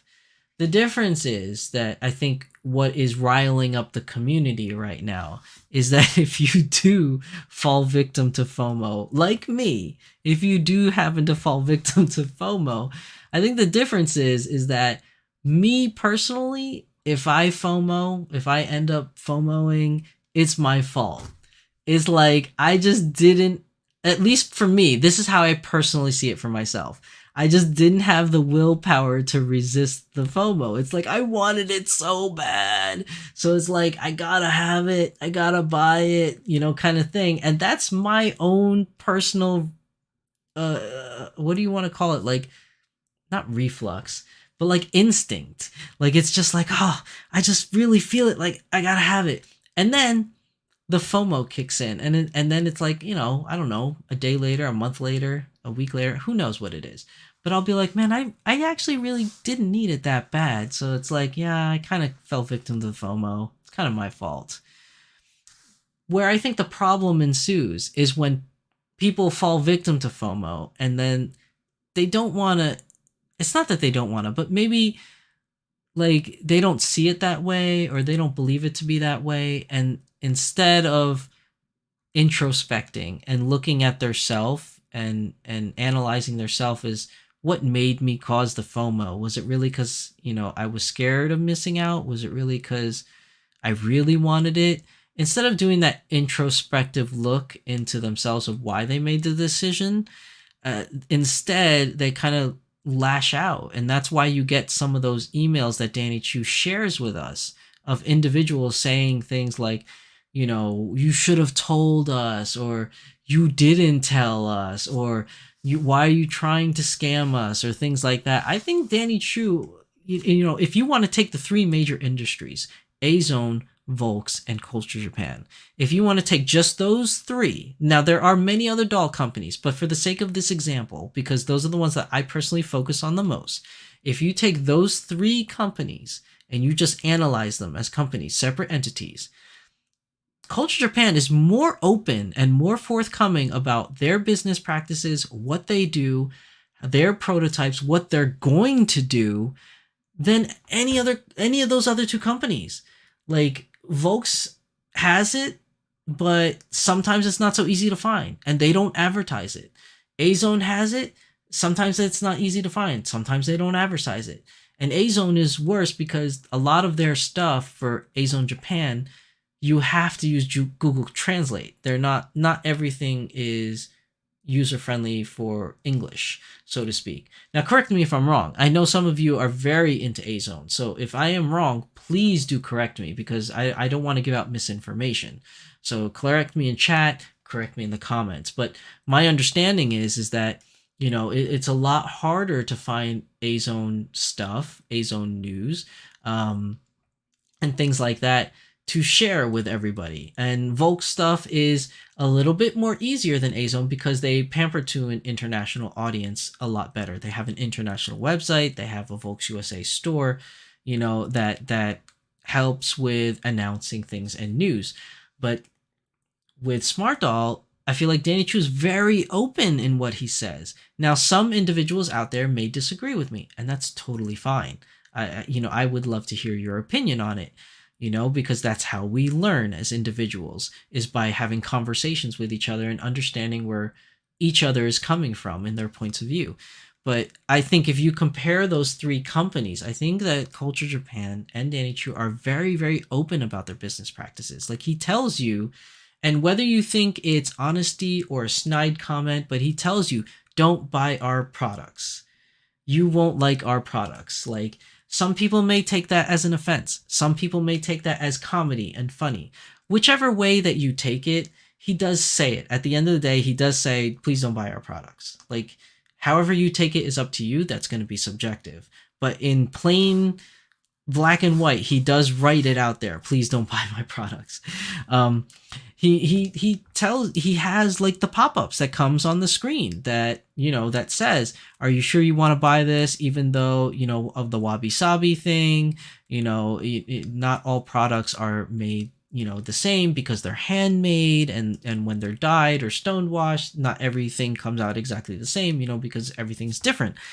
Like, very, very open about those things. And when you go to, things like Volks, they have an international website, but even amongst that, when they say things like, for instance, back in December, they made a very brief, very small announcement that a lot of people didn't even know was happening, where they were discontinuing excuse me, they were discontinuing the mini Dolphy Dream body. They posted it one time on Twitter, and it got buried amongst all their other posts. And they put it on the main website, but in a very small news section article that only had one line: MDD will be discontinued from now on. So it's there, but you had to really look for it. You had to find it. And when I announced it on my news, a lot of people were like, what? Say, what? Where'd you find that? Like, and ever since, they have not made any announcements whatsoever on the future of what's going to happen for Mini Dolphy Dream. We don't know. And now we have the announcement that Anya Forger is going to be released as a Dolphy Dream sometime in the future. We still don't know when. Just like we still don't know when C2 is coming or Naruto's coming. Danny Chu says it'll be this year, but we don't know exactly when. It's not like he said, November 1st or, August 20th, or, he never gave a real date. We just know it's this year. Just like we know Anya's coming out, but we don't know exactly when. The difference is that at least when C2 is going to get released, we know, excuse me, we know from the prototype photos, she will have her green hair. We've seen prototype photos of her new outfit. He's been giving us step-by-step things of what it's going to look like. We got nothing of Anya Forger. We don't know if she's going to be on a mini Dolphy Dream body of old. We don't know if there's going to be a new mini Dolphy Dream body that she will be the first to be launched on. We don't know, if mini Dolphy Dream is going to be completely gone. They didn't even say if it's completely gone. Like, you see what I'm saying? Like, they tell you things, which is nice, and we all appreciate any information that these companies can give us. But if you want to compare A-Zone, Dolphy Dream, Volks, and Culture Japan Smart Doll is very, very open about their business practices. So when people say things like, you're trying to scam us, or, you're creating FOMO and things like that, it really hurts me. And I don't work for Danny Chu. It's just like, I don't understand why you would say that when they are an open book. Like, I am not very knowledgeable in other hobbies as much as I am in the doll hobby. I think I invest most of my time in that. But like, even with other things, like in Gundam model kits, you'll see prototypes, but usually they'll only show you one prototype photo. And it's not even colored. It's all in gray. And it's something they show during a festival like Wonderfest. Same thing with Nendroids and Figma. Sometimes they'll show you a prototype. They'll say, it's from this anime, but it's all gray. Like, there's no paint, there's no color, so you don't know what it will actually look like. Then they don't always show you all the accessories kind of things, right? Then they'll say coming in Q2 of 2024, so you have a vague idea of when it's coming. But those are the only information that you will get until very, very close to the release date. Whereas Danny Chu gives you a step-by-step update. Like, every week he does updates. Like the new Smart Doll Plus body, the pear-shaped body. Every week there's like a new update of a new arm, a new chest, a new bust, a new head, like all these things. Like, he's very open about his business practices. So, when people get mad about those kind of things, I just wonder, why are you getting mad? Like, he can't tell us everything. There has to be some secrecy with some things, like maybe a secret project he's working on or something like that, or a new secret outfit that he's not ready to unveil or something. But for the most part, he's very open about his business practices and what is coming and what is not coming. Sometimes things get delayed for a long time, like C2. We knew about C2's release in 2018 and we're in 2023 now. We still don't have her. So, things like that may happen, but it's not like he didn't tell you. Like, he tells you every step of the way on what progress he's in. Now, Danny Chu also has a lot of projects he takes on all at once, which which could be another thing that, maybe some people may gripe about, but that's the life of a creative. Somebody that creates things like Danny Chu does, like artists, people that make doll clothing, like creators, like we saw in My Lady Disdain's live stream 2 weeks ago with Michaela Frost. They have so many projects that they want to work on. It's hard to focus on just one because it's like, oh, I want to do this, I want to do that, I want to do this. So like, sometimes things may get lost along the way. C2. But it eventually comes around, and the fact that he just tells us is so cool. Like, he gives us updates of things that come. So, I think that's really, really cool. And I think if we are in a stage where the doll community is in a fad, where a lot of new peoples are coming in and a lot of people are leaving at the same time, jumping on a bandwagon, I think we're still very much in that phase. Because I think we're still in the growing phase. Because, like I said, I think during the pandemic in 2020 is when we really started growing as a community. And we are continuing to grow. And as long as we are continuing to grow, I think the fad phase of new people coming in and leaving is going to continue to happen a lot. Especially new people coming in and not really understanding, how the process works of click wars or pre-orders or answering questions on Danny Chu's website of, are you okay with Wabi Sabi? Like, because all their exposure is to beautiful doll pictures on Instagram, beautiful doll pictures on, Discord or forums or Facebook or Twitter. They see this and they're like, that's so cool, I want one too. And they just, maybe they're lucky and they have the financial resources to just be like, I want it. And then they just go out and buy it without doing the research of maybe maintenance of care. How does a click war work? Or things like that. You'll have people coming and going like that through the hobby that don't know all those little ins and outs sometimes. And I feel like those are the individuals that are really voicing their opinions on social media that you see Danny Chu posting. I could be wrong, and I probably am wrong because, I can't lump everyone into that whole little genre of people. I mean, there could be some very experienced doll owners or people that have been in the BJD hobby for a very long time that still don't agree with his business practices. And that's okay. If you don't agree with it, you don't have to buy it. No one's putting a gun to your head and saying, buy these dolls. Like, you don't have to. You could just say no and be like, I don't want that doll. I don't like the creator. I don't like their business practices, so I'm just not going to buy them. So then just don't. Just don't buy them. Go somewhere else. It's totally fine. No one's forcing you to buy this doll. So, I think we're still very much so in that fad period of doll collecting. We're in that growth / fad period. and I do have to admit, us, and when I say us, I mean like us social media people, like YouTubers, doll photographers, bloggers, reviewers. I think we do share in some of that guilt because our platforms of media that we put out there, we're always talking about like how great these dolls are. I mean, I'm a victim of it myself, a victim or a proponent of it myself, because you go to my own channel, you'll see, you'll see this. You'll see Smart Doll, Courage Gray, unboxing, and through my whole video, I'm like, this is so cool. I love her. She's so beautiful. Isn't she beautiful? And somebody that's new to the hobby that just randomly stumbled onto my video might think, that's cool. Oh my God, everybody likes it. And they want to buy one too. And they try to go and buy them. And maybe they did the research, maybe they didn't. But let's say for this sake of the argument, they didn't do the research. So they try to buy them and they go on the website and it's not there. So they get frustrated. They go on Twitter and follow @SmartDollLand and they're like waiting for this thing to come up. And when it comes up, it sells out instantly because they don't know the click war, maybe. They don't know how it works. They don't know that it really goes really, really fast.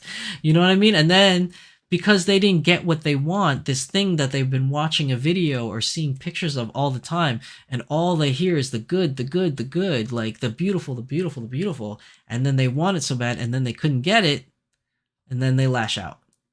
you know, and that's a part of the FOMO problem. So, and that's part of things being a fad, and fads happen in every hobby. Smart doll or ball jointed dolls or anime dolls is not unique in that sense. Every hobby has that.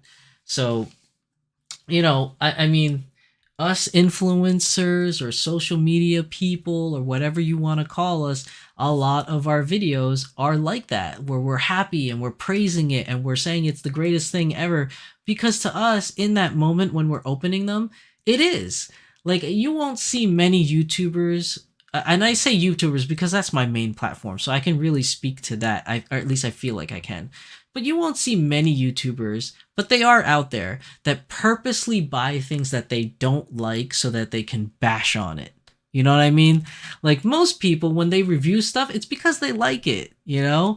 And when they bash things, most of the times when they bash things is because they really like it and they're disappointed in the quality of things. Like, I remember going back to the Transformers Masterpiece, a lot of the Masterpiece Transformers had die-cast parts, which made them really cool. And then they slowly changed to all plastic. And then when they did that, a lot of people in the community got mad because the price point didn't change. You're still paying $100 to $150 for this die-cast transformer, but now it's $100 and $150 for a fully plastic transformer. And a lot of people got mad that the quality went down, but we're still paying the same price. So, people will still buy that product because they like it, but they will complain because they're passionate about it and things have changed that's not to their liking.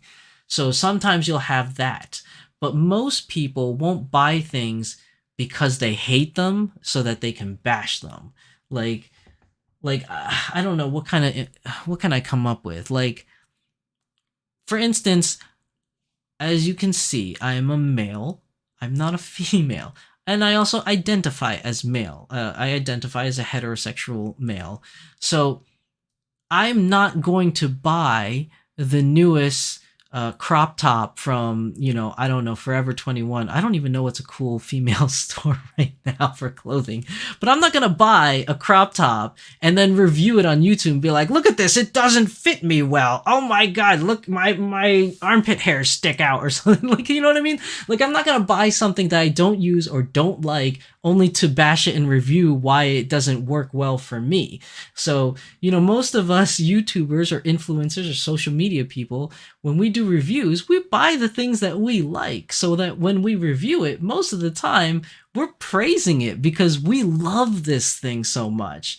So, in a way, us social media people are kind of also pushing the FOMO thing because people that are new to the hobby and don't know, all they see is us praising these lovely products and like, you need to get one, you need to buy one, this is so great, because we're so in love with these things. And then people that are new to the hobby only see that, and then they don't know about the click war and the disappointment of not winning a click war or waiting a long time for a particular doll to release that they've been seeing prototypes of. That kind of thing, not many people talk about. And that's why I have this show Beyond the Doll, because I want to talk about dolls, but I also want to talk about the other things that most people don't talk about, like this FOMO, like the trends that are happening, like the disappointments that people are happening. And I think the more educated people become about this hobby,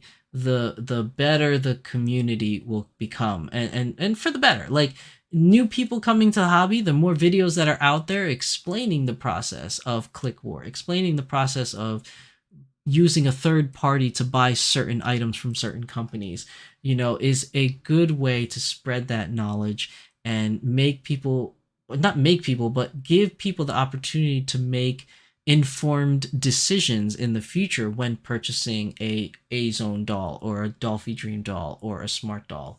So, that's why, I do this. Like, I have the news channel, for the Doll Symposium, where I talk about all the new things are coming up, or sometimes I talk about topics that are a little controversial, to express my opinion of what's going on. But then I have this lovely stream here where I talk to all of you live and talk about, other content creators, how they got in the hobby, what is difficult about what they do, what is amazing about what they do, what they get fulfillment out of it. But then on the other side, I have solo shows like today where I talk about the difficulties of buying things or representation of video game characters in certain dolls. Like, I that's what I love about having this show, and that's why I want to talk about this topic today of, is the dolls trending? Yes, I think we are trending. Yes, I think we are growing much larger as a community. Um, and is there a fad happening? Is there FOMO happening? Unfortunately, yes, that is also happening. But the more we could spread that information out so that new people could have that at their disposal when getting into this hobby, I think the better. So even though this is a live stream and maybe it's too long for certain people to listen to, especially new people, maybe, who knows? But at least the information's out there. And I think that's a good thing. I'm gonna get off my soapbox now because I think I took a long tangent to be on a soapbox. I'm so sorry. If I offended any of you, please feel free to leave the stream and unsubscribe.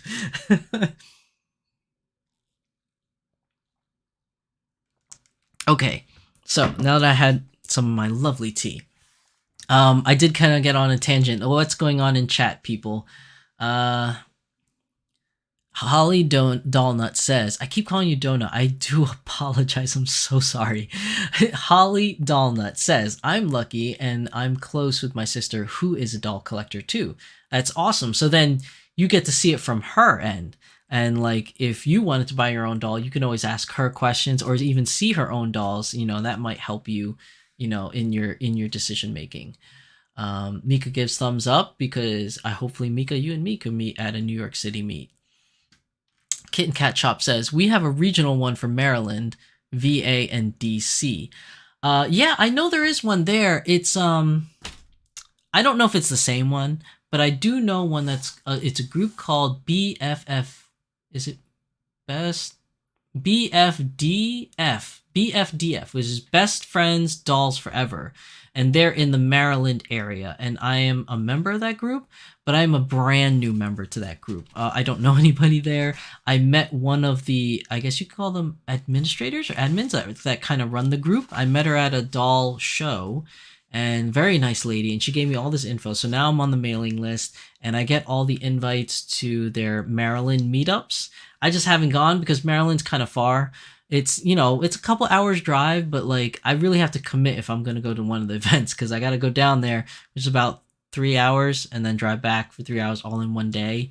So I figure if I go to Maryland, I kind of want to make a side trip out of it and like go to a meet, stay the night, and then take the kids maybe to the aquarium down in Maryland, which is a beautiful aquarium. If anyone's in that area, you should definitely go in Baltimore Aquarium. Gorgeous aquarium. And they got a cool dolphin show too. But yeah, I kind of want to take the kids to the aquarium. So if I do go down to Maryland for one of those meets, I'll make it into like a weekend thing. But yeah, I do know that they have a group there. I just don't know if that's the same one that you're talking about, Kitten Cat. Holly Dollnut says, my ladies will never leave me. So you're not going to sell? You're not going to do a willing to sell or willing to trade? I've sold a doll in the past. I've sold, I think 3 dolls in the past. But most of my dolls I sell to friends. Especially people that are new to the hobby. Like a lot of my friends who just want to get into it and they want a doll, and I have a doll that I'm not really driving with as much. So, I sell it to friends. So this way I know there's no seller problems. Because, I don't want people to call me a scalper when I'm not scalping. And 2, because I am somewhat of a public figure because I have a YouTube channel and everything, I feel like if I were to sell things, maybe some people might use that against me and be like, it's hard to accurately sell a doll on the third market because as a seller, you don't want to be a scalper, obviously. I mean, some people may want to be a scalper, but I don't want to be a scalper. I just want to sell a doll for fair market value. But the fair market value always changes. Sometimes it's the same as retail. Sometimes it's below retail. Sometimes it's above retail because it depends on the rarity of the doll, how hard it is to find, what condition the doll is, does it come with all its original accessories, yada yada yada, things like that. So I always found it easier for me to just sell to my friends or really close people within the doll community that I see at doll meets a lot. So that's usually where I do. But I mean, Holly, maybe one day there might be a doll that you may lose a bond with and you end up selling to give it to a friend that wants to get into the hobby. You never know. Some dolls you'll just never sell, obviously. Like, I'll never sell my Chitoses. They're not going anywhere. But, it happens. It happens. Kitten Cat Shop says, FOMO happens in lots of hobbies. 100% true. 100% true, Kitten Cat Shop. Every hobby has FOMO.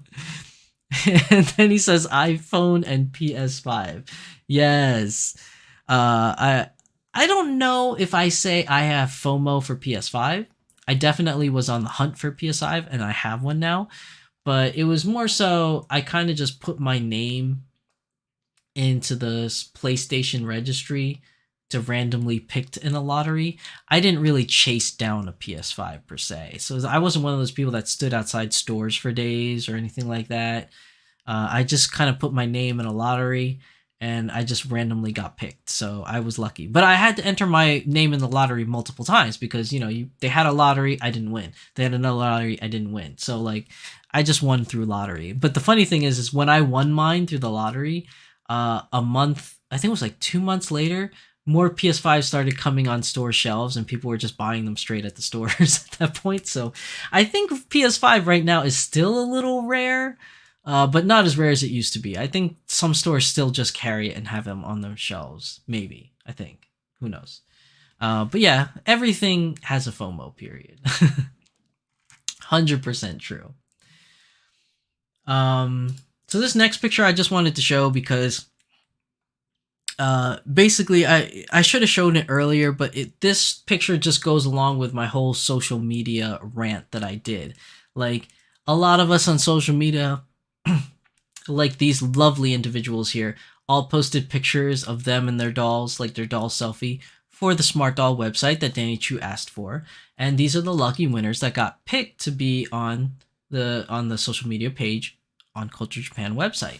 And it's things like these that are amazing to see as a doll owner, and it's even better to be featured in this because you're like, yay, I'm on the website page. But again, at the same time, it's things like these, it's pictures, wonderful pictures like these that a newcomer sees and they want that. They want what you have. They want that love, that appreciation, that hobby, because that's why we kind of get in hobbies sometimes. It's not only just to collect, but to find a community of like-minded people that like the same thing and become friends and talk about the same thing, so when you have things like this plastered all over the website and you see it and you're just like, I want, like, a new person's like, I want that love, like I want that bond between a human and doll, so to speak, or owner and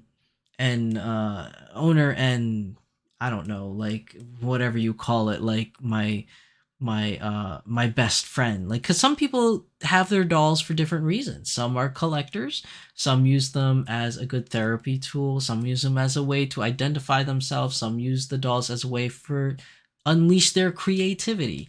Whatever it may be, there is a reason for everyone that's collecting these dolls. And you see something like this collage, and you're like, I want that. Like, as a new doll person, you're like, I want to be a part of that. That looks amazing. That looks so cool. So sometimes things like this even adds to the FOMO, but it's not intentional so that they can steal your money. It's just celebrating the love for a product. And I think it's wonderful that Danny Chu does this for the owners. It's so cool getting this acknowledgement from a company that you adore and a person like Danny Chu and his team that you look up to as, not necessarily a mentor, but just someone in the community that kind of understands you in a way and loves the same thing that you love, and you get to share that experience together. Whereas you have companies like Dolphy Dream or A-Zone, which I love their products and their dolls, but I don't have that same identification with the company. I could, wholeheartedly and honestly say I love Volks and Dolphy Dreams. Some of my favorite dolls come from that company, and I will continue to buy from that company as long as they keep, producing amazing stuff. But I don't have that identification with the company because it's just the dolls that I love. I don't have that identification with like the owner, like um, Mr. Shigeta and the Shigeta family run Volks, but you don't really know the Shigeta family. They don't really reach out to you. Now, if you're lucky to attend Dolpa in Japan and the doll party, you might have the opportunity to meet him. But again, I don't know. I don't know him, so I don't know if he speaks English. I don't know if he needs a translator. I don't know if he does photo ops. But you will see him, and there's pictures of him and his family, like in the event or in the store. It's funny because if you go to the Volk store in Akihabara, there's a photo booth, and one of the things that you can get is a cutout, a doll-sized cutout of Mr. Shigeta, and you could put it next to your doll and take pictures with it for some reason, which is really funny. But you don't get that same identification with Danny Chu, where Danny Chu talks to you in YouTube videos. He talks to you in Instagram posts and Twitter posts. You kind of get, you see his daily, offcomings of what he's watching, what he's doing, his pictures from his balcony, his vacation pictures. Like, you identify with the creator in a way, and you share that love together, and you form that bond, which I think is something very unique to Smart Doll. And it doesn't mean that A-Zone or Volks are not good companies. They're great companies that make quality products, but that identification is kind of not there. Just like I love sneakers, like I love Brooks sneakers, I love Mizuno sneakers, and I will buy them whenever I see one that I like and whenever I need a new sneaker. But I don't identify with the company in a way where it's like I know the owner, and the owner seems to like the same video games I play, or the owner likes to go to the same, watch the same movies I watch. Like, you don't get that identification, which I think is very unique to Culture Japan. And, some people may use that as a sword against it, but other people embrace it as like, the what's the meme? Hey, he's just like me. Like, you know what I mean? You find someone, oh, just like me. and in very much so, Danny Chu is just like us. The only difference is he's a creator that just so happened to make something we all love and made a business out of it. But it's amazing. It's really, really cool. Now, the next thing I wanted to show is just a small thing here. So these are not all of them, but this is just a small snippet, a picture of some of the frontline girls that are out there. And, you could see like Frontline has like 20 dolls in the front line. Now, the front line are the dolls that are going to be there forever. Now, what happens with the FOMO is when you start getting to these other ones, like the low stock, the back soonish, kind of things. That's when some people start getting FOMO. But the most FOMO that you'll get is the Twitter posts. The Twitter post at Smart Doll Land saying that such and such doll is coming soon, or such and such doll will get a release soon. You know what I mean? Use your ninja skills and things like that. I think those are the posts that really worry people because things are not available all the time. And that's normal. I hate to break it to you. But things not being available all the time for everyone to buy is normal. Like, how do I explain this? Like, if you want to buy a car, how do I say this? For right now, they have a new car that came out for a Toyota. It's the Toyota Corolla GR, or the Gazoo Racing. It's a very limited edition car that a lot of car enthusiasts want to get their hands on, but can't. It's a very limited edition item. Only ninja skill people, or people with a lot of money, or people that are lucky to find one in stock at a dealership can get. And even less so internationally. There's more of them available in Japan than there is for the international community. And that's an example. Same thing with Transcendence in Gray, or Courage in Gray. It's a limited edition product. So this happens in everything that you buy. Same thing with video games. Like if you're a video game person, there are limited edition things. Like you can have the special edition, the standard edition, the limited edition of a video game, and all of them come with all different kinds of things. You know what I mean? So with Smart Doll being Smart Doll, the unique thing about it is that they don't have a production line like these big companies do. These are, for the most part, pretty much all handmade. So when you deal with something that's all handmade, the quantity available is just not that much. So it's very scarce. So the front line is there and they'll be there all the time. But he can't make every single doll he's ever made and ever released available all the time. Some of them are going to be limited. And I think that happens with the FOMO. And I think the thing that helps with the FOMO too is that it's very limited because they're hand products. Now, some people might make the argument, oh, well, he just needs to make more, he needs to hire more staff or, and get more people. But there are problems that come with that. Maybe he doesn't want that. Maybe he doesn't want to manage 100 employees, 500 employees, because there are a lot of problems that come with managing that many employees. You know what I mean? Or he very much so, and he's never said this to me. This is just observation from what I see. It just looks like he very much so likes his family business, and runs it like a family and treats his employees like family. Like he wants to keep it small. It doesn't seem like he wants to grow big, like this huge conglomerate, at least going amongst their competitors. He doesn't want to be big like Dolphy Dream. He doesn't want to be big like A-Zone where they have factories everywhere. It just seems to me like he wants to keep his operation small. And that's his choice as a creator. It's his business. He should run it however he sees fit. But, don't blame that on him for FOMO. That's just the way it is. And a lot of companies do it like that. Maybe not Nike because they're a huge company. Maybe not Sony because they're a huge company. But think about other companies like, for instance, Rolls-Royce. Rolls-Royce, everything's handmade. They can only make X amount of cars a year. It's hard to get one unless you're super rich or you have an inside man or something like that.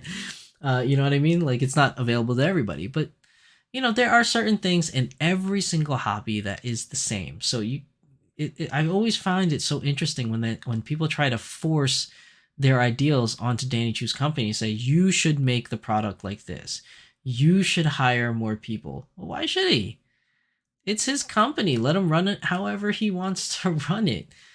And if the way he runs it starts to show negative results where he starts losing money, then maybe he has to decide. Maybe I should change my business practices. Or maybe I should just retire and then no more Smart Doll because it's not worth it anymore. Or something like that. I don't know. I'm just making stuff up as I go along. I have no information. Excuse me, I have no information whatsoever from Danny Chu. I'm just making stuff up at this point as examples. I'm making them up as examples of what could happen or what may happen, but never will happen. I don't know. But, a lot of those things seem to, I think, tend to the FOMO. And I say to you, don't fall for the FOMO. At the end of the day, these are luxury items.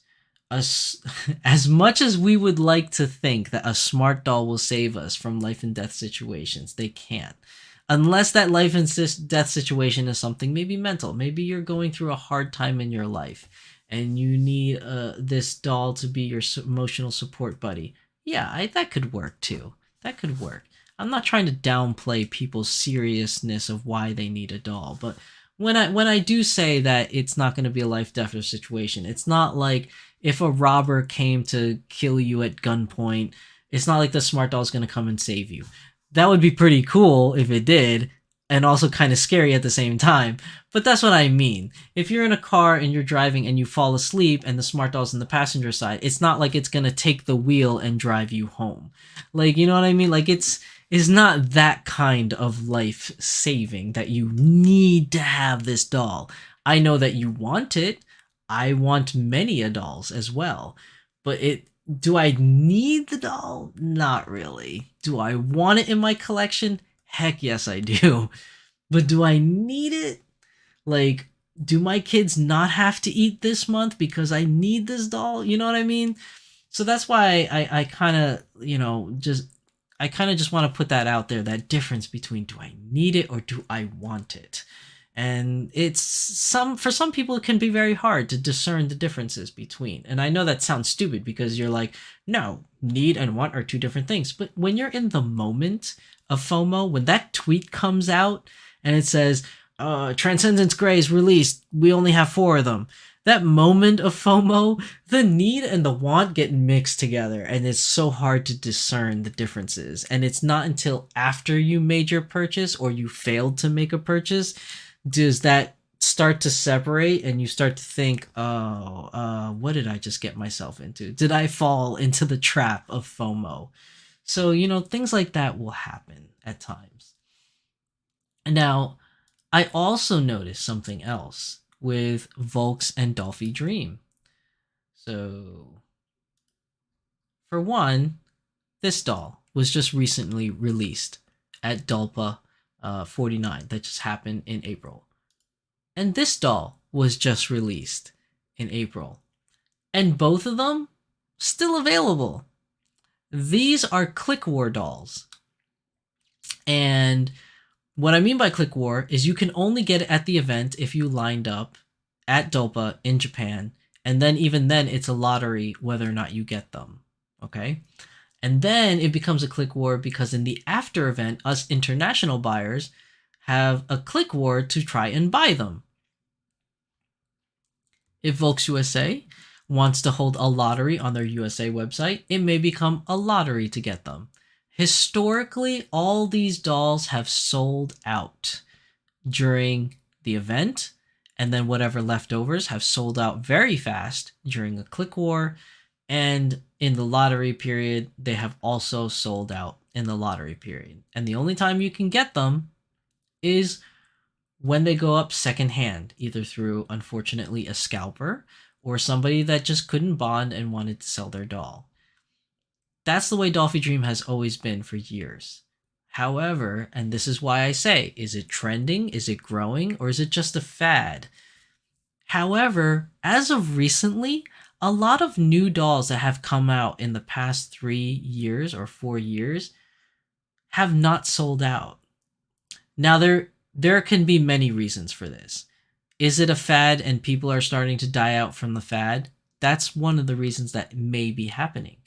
Could people have been moving over from Dolphy Dream to Smart Doll and only buying Smart Doll? True, that could be a factor as well, that may be happening.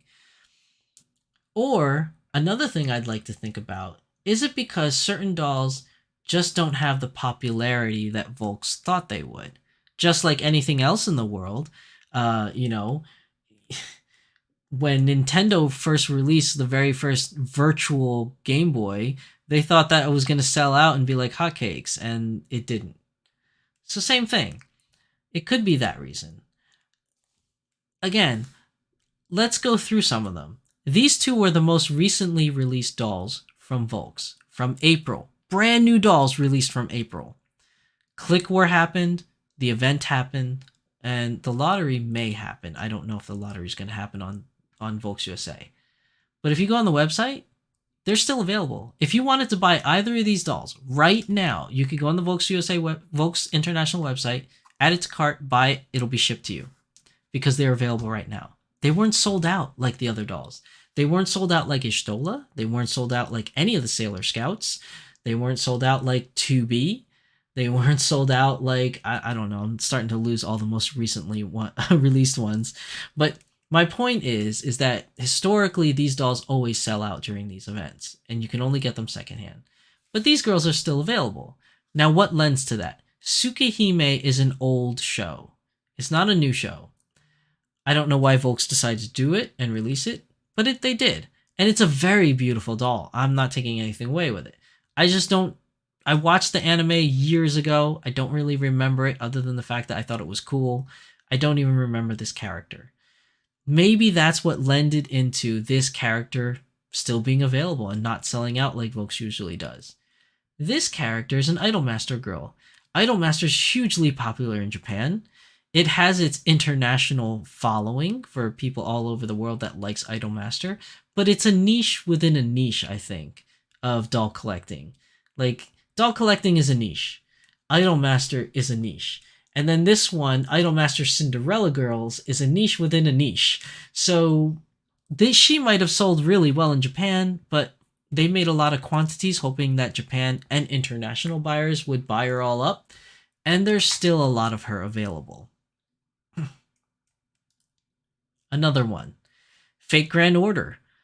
Fate Grand Order is a hugely popular mobile game and a hugely popular anime series to boot, whether it's light novel, anime, manga, or, what do they call those things again?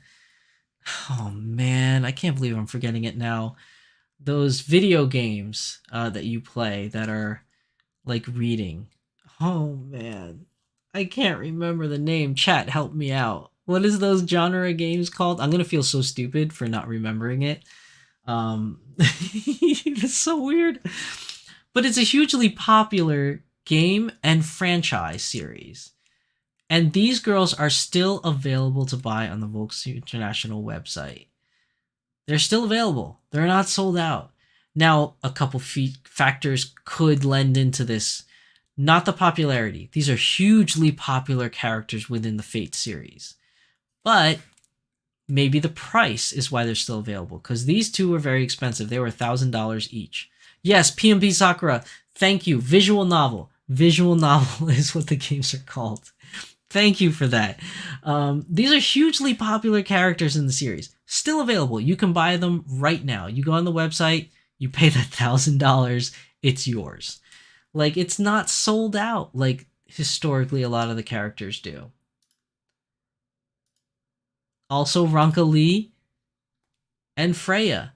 I'm a huge fan of Macross. I know there's a lot of people out there in the world that are huge fans of Macross as well.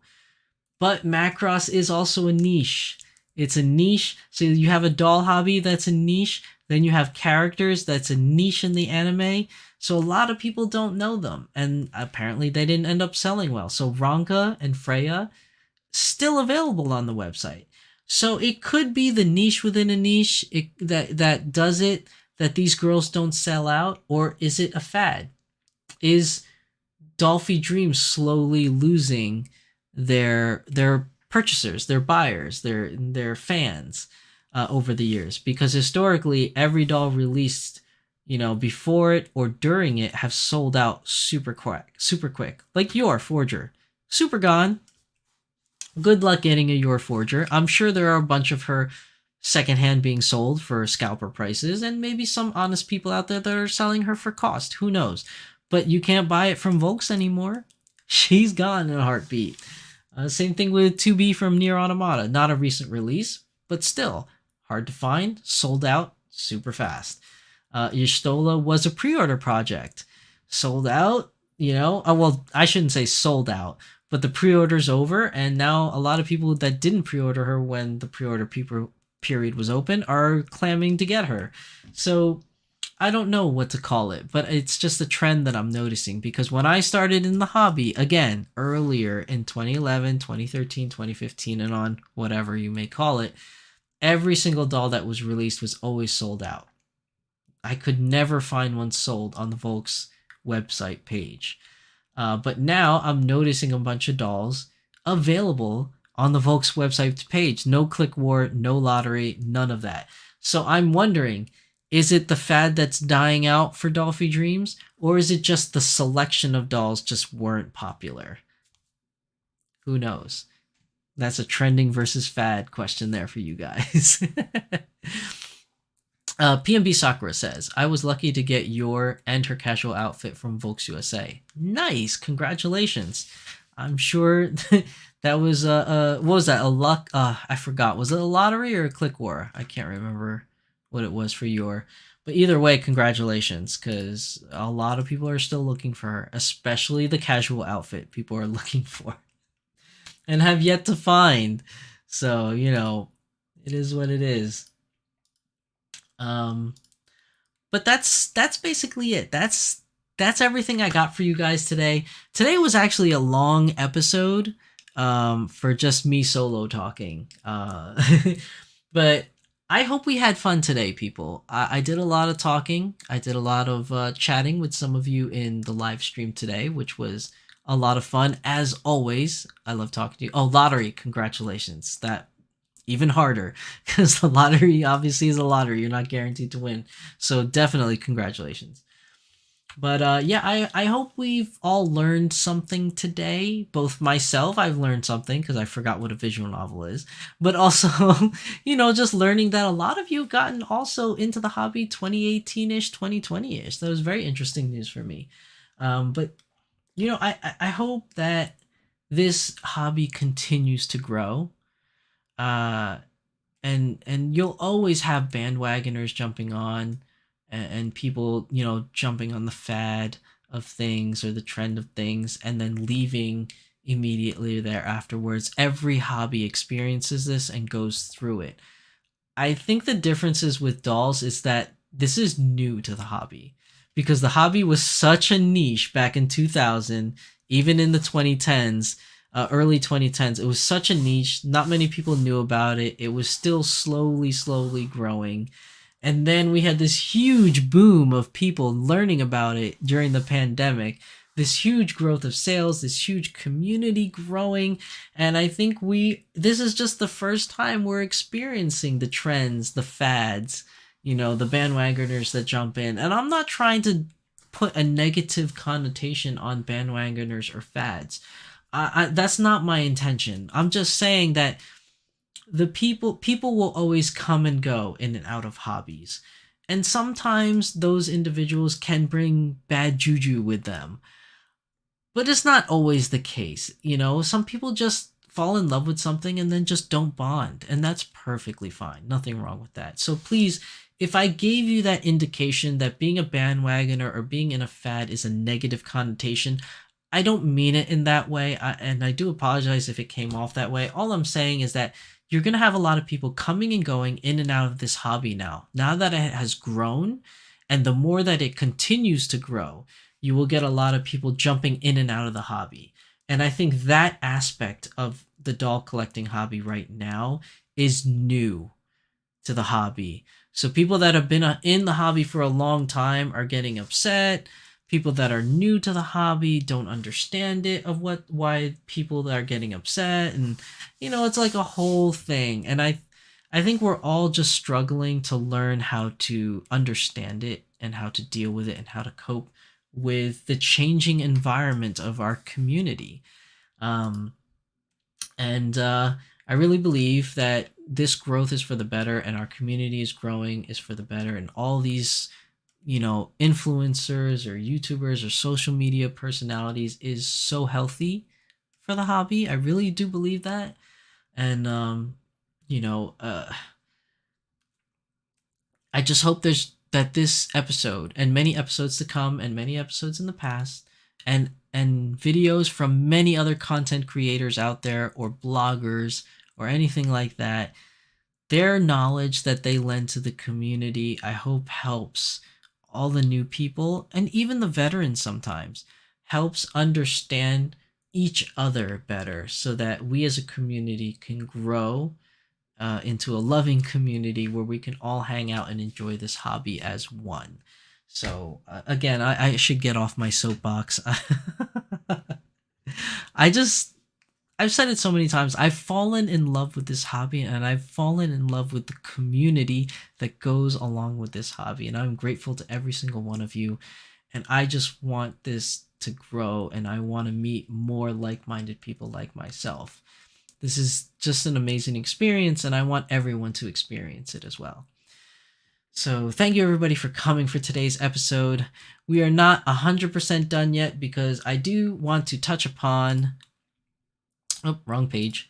I do want to touch upon Shizusan's anime corner. So I always end up my show with an anime corner now. We used to do Dream Doll, but I've kind of like don't have any more dream dolls right now, as a lot of them are coming true. So maybe we'll go back to that segment sometime in the future. But the anime corner is something I'm still very passionate about, as being a huge anime fan myself. And most of you might get mad at me because I do this every single episode, okay?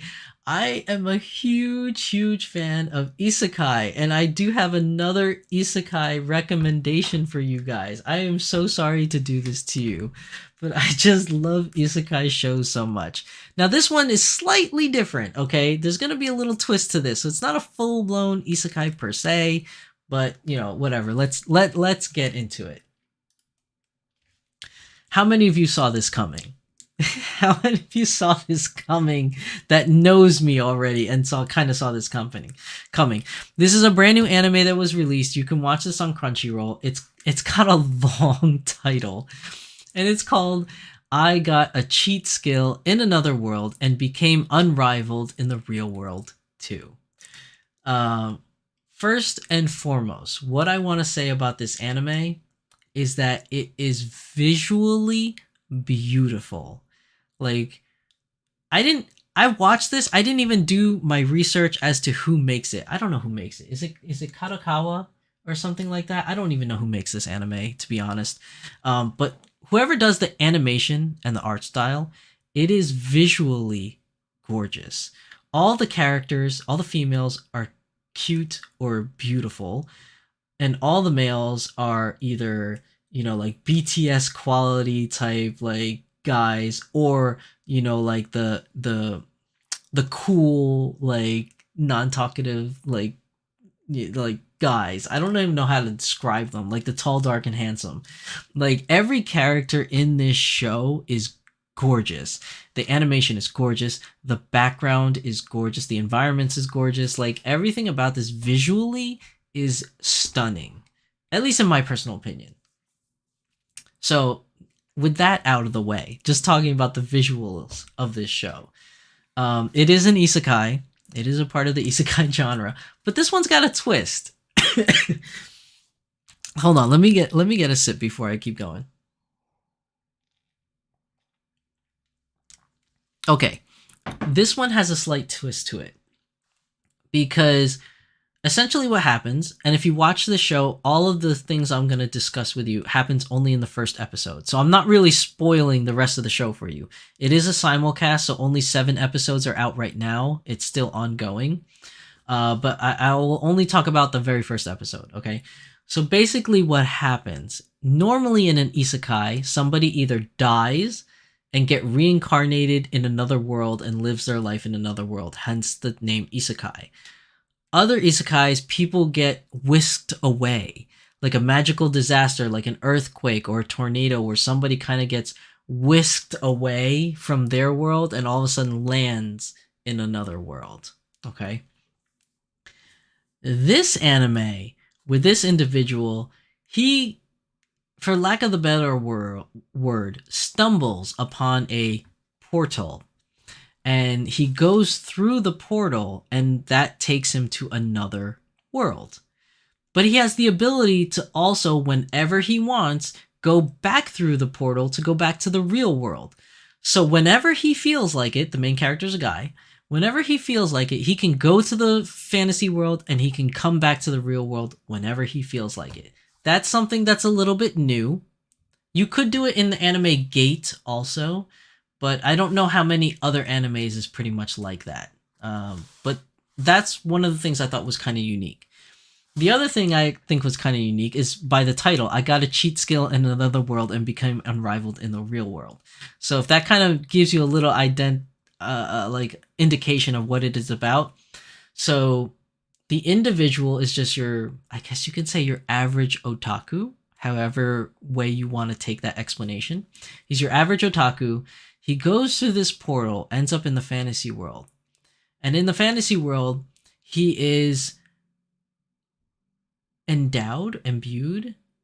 He is somehow given, let's just say that, somehow given really powerful artifacts like weapons and things like that.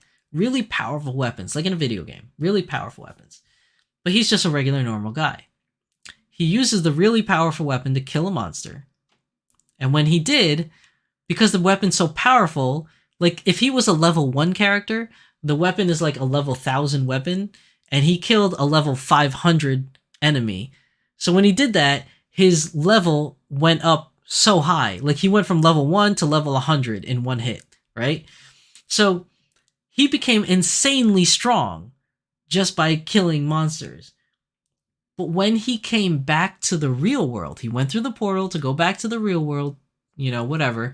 When he emerged into the real world, that strength, that ability of level 100 character transferred to the real world. Whereas, instead of being a normal human otaku, he now became this guy you see in the picture, physically different. Like he had a 20-pack abs, he was thin, he got visually taller, he became this model-like looking face, he had this crazy cool hairstyle. Like that ability to be hugely strong followed him into the real world. So he goes back into the fake world, learns magic, comes back into the real world, and he can perform magic in the real world. So this is what that basically the whole title of the show means. He gains skills in the fantasy world, comes back to the real world, and can still use those skills. And the whole show is centered around that. And all of that happens in the first episode. So I didn't really spoil much. So if you really want to watch it, there's 6 other episodes that are on the website now or on Crunchyroll right now. And I think it's slated to be a 12 episode series for a first season. I don't know if there's a second season that's planned or whatever, but it's really good. If you like isekais, I feel like you're going to really like this show. If you don't like isekais, I kind of feel like you might actually like the show anyways, because it's got a really unique twist that's kind of cool. And if you just want to give it a shot because you want to just see if it's your kind of deal, then definitely do that, because at the very least, visually, it's very stunning. Like the animation is so crisp. The characters look so good. Like, definitely give it a shot, if anything, just because of that. But that is my recommendation for Shizusan's Anime Corner. I got a cheat skill in another world and became unrivaled in the real world too. Really long name, as most isekais tend to have long names nowadays. And I know that the market is super oversaturated with isekais. There's so many of them, and a lot of them are just dumb. But I can't help myself. I keep watching them anyways. I'm addicted to isekais. I'm so sorry. Every single time we have a Beyond the Doll and I do an anime corner, it's going to be an isekai. Unless there's something that's non-isekai that's really good that I want to talk about, but I'm so sorry. I'm like trying to turn all of you into isekai lovers. But yeah, that's pretty much everything. That's my recommendation for this week. Hopefully you guys will give it a try. Maybe some of you guys will like it. It's a really cool show. Yay, courage is back. But again, like I said, thank you everybody for coming to today. Everybody, I can't speak today. Thank you everybody for coming to today's episode of Beyond the Doll. Dolls trending, or is it a fad? I hope you guys enjoyed today's episode. Hopefully you learned something. Yeah. So that's today. So if anyone has any questions before I end up today's stream, please say so in the chat. And while I'm waiting for a chat to have some questions, maybe possibly, I don't know. I just want to make some closing remarks. Okay, for the event next week, which is going to be Thy Geekdom Con. Again, closing remarks. So if you weren't here for the very beginning of the stream, I just want to mention next week, May 26th through May 28th in Philadelphia at the Philadelphia Greater Expo Center in Oaks, PA. May 26th to 28th is going to be Thy Geekdom Con. We have a booth at Thy Geekdom Con for dolls, so this is a great opportunity for doll owners to hang out and meet each other. Tempest Strife will be there. I will be there. Kitten Cat Shop will be there. My Lady Disdain will be there, and Magical Girl Kit Kat will be there at this event. There will be a doll lottery for a free giveaway. There will be a workshop to show you how to make your very own Zori slippers. There will be door prizes, and there will be an Easter egg hunt. If there are any other things that it's going to happen at this event, I will tweet it out in Instagram or on a tweet. My fellow doll, I guess, content creators and creatives that are going to be attending this event, if they have their own special things that they're doing, please keep an eye out for their own respective Instagram and Twitters, or their YouTubes to find out any additional information if they're doing anything else during this event. But definitely come hang out. If you can only make one day, I highly suggest you make it for Saturday, because that's probably the day that everyone's slated to be there. So definitely come out on Saturday if you're coming out to Dai Geekdom Con next week. So like I said before, next week is Dai Geekdom Con. I will try my best to get the Doll Symposium out for that Friday. I'll pre-record it on Thursday beforehand so I can release it on Friday while I'm at the convention. But yeah, that's it. That's everything from me this week. Let's see if chat has anything to say. Kitten Cat Shop, looking forward to seeing you again on Saturday. Can't wait, Kitten Cat Shop. We got a lot to talk about on Saturday. And definitely let's peruse that whole convention together. I want to see some cool stuff and, talk doll stuff and comic books and D&D with you. Mimico Minis, bye-bye. Thanks for the stream. Have a great night. Mimico, have a great night. Thank you for coming to the stream. PMB Sakura, thank you for coming to the stream. Have a good night. Mika, bye. Have a great night. And thanks for the stream. Thank you, everybody, for coming. I really appreciate it. I can't say it enough. You guys are the driving force for what I do. It's not just my love for the community. It's not just my love for the dolls. You guys giving me the support and, really just, showing me your love. Like, it gives me the encouragement to keep going and keep making really cool content. And I really hope you guys enjoy the stuff that I'm putting out for you guys. So that's everything. Again, thank you everybody for coming. Thank you for everybody that came live on the stream. And thank you everybody that watched this later on the VOD. So hopefully we can chat in the comments section down below. So again, I'm your host, Shizusan. My lovely girl over here who's assisting me is the very lovely Courage. So that's it for us. And remember to like, comment, and subscribe if you so choose to. And we will see you guys in the next one. Bye.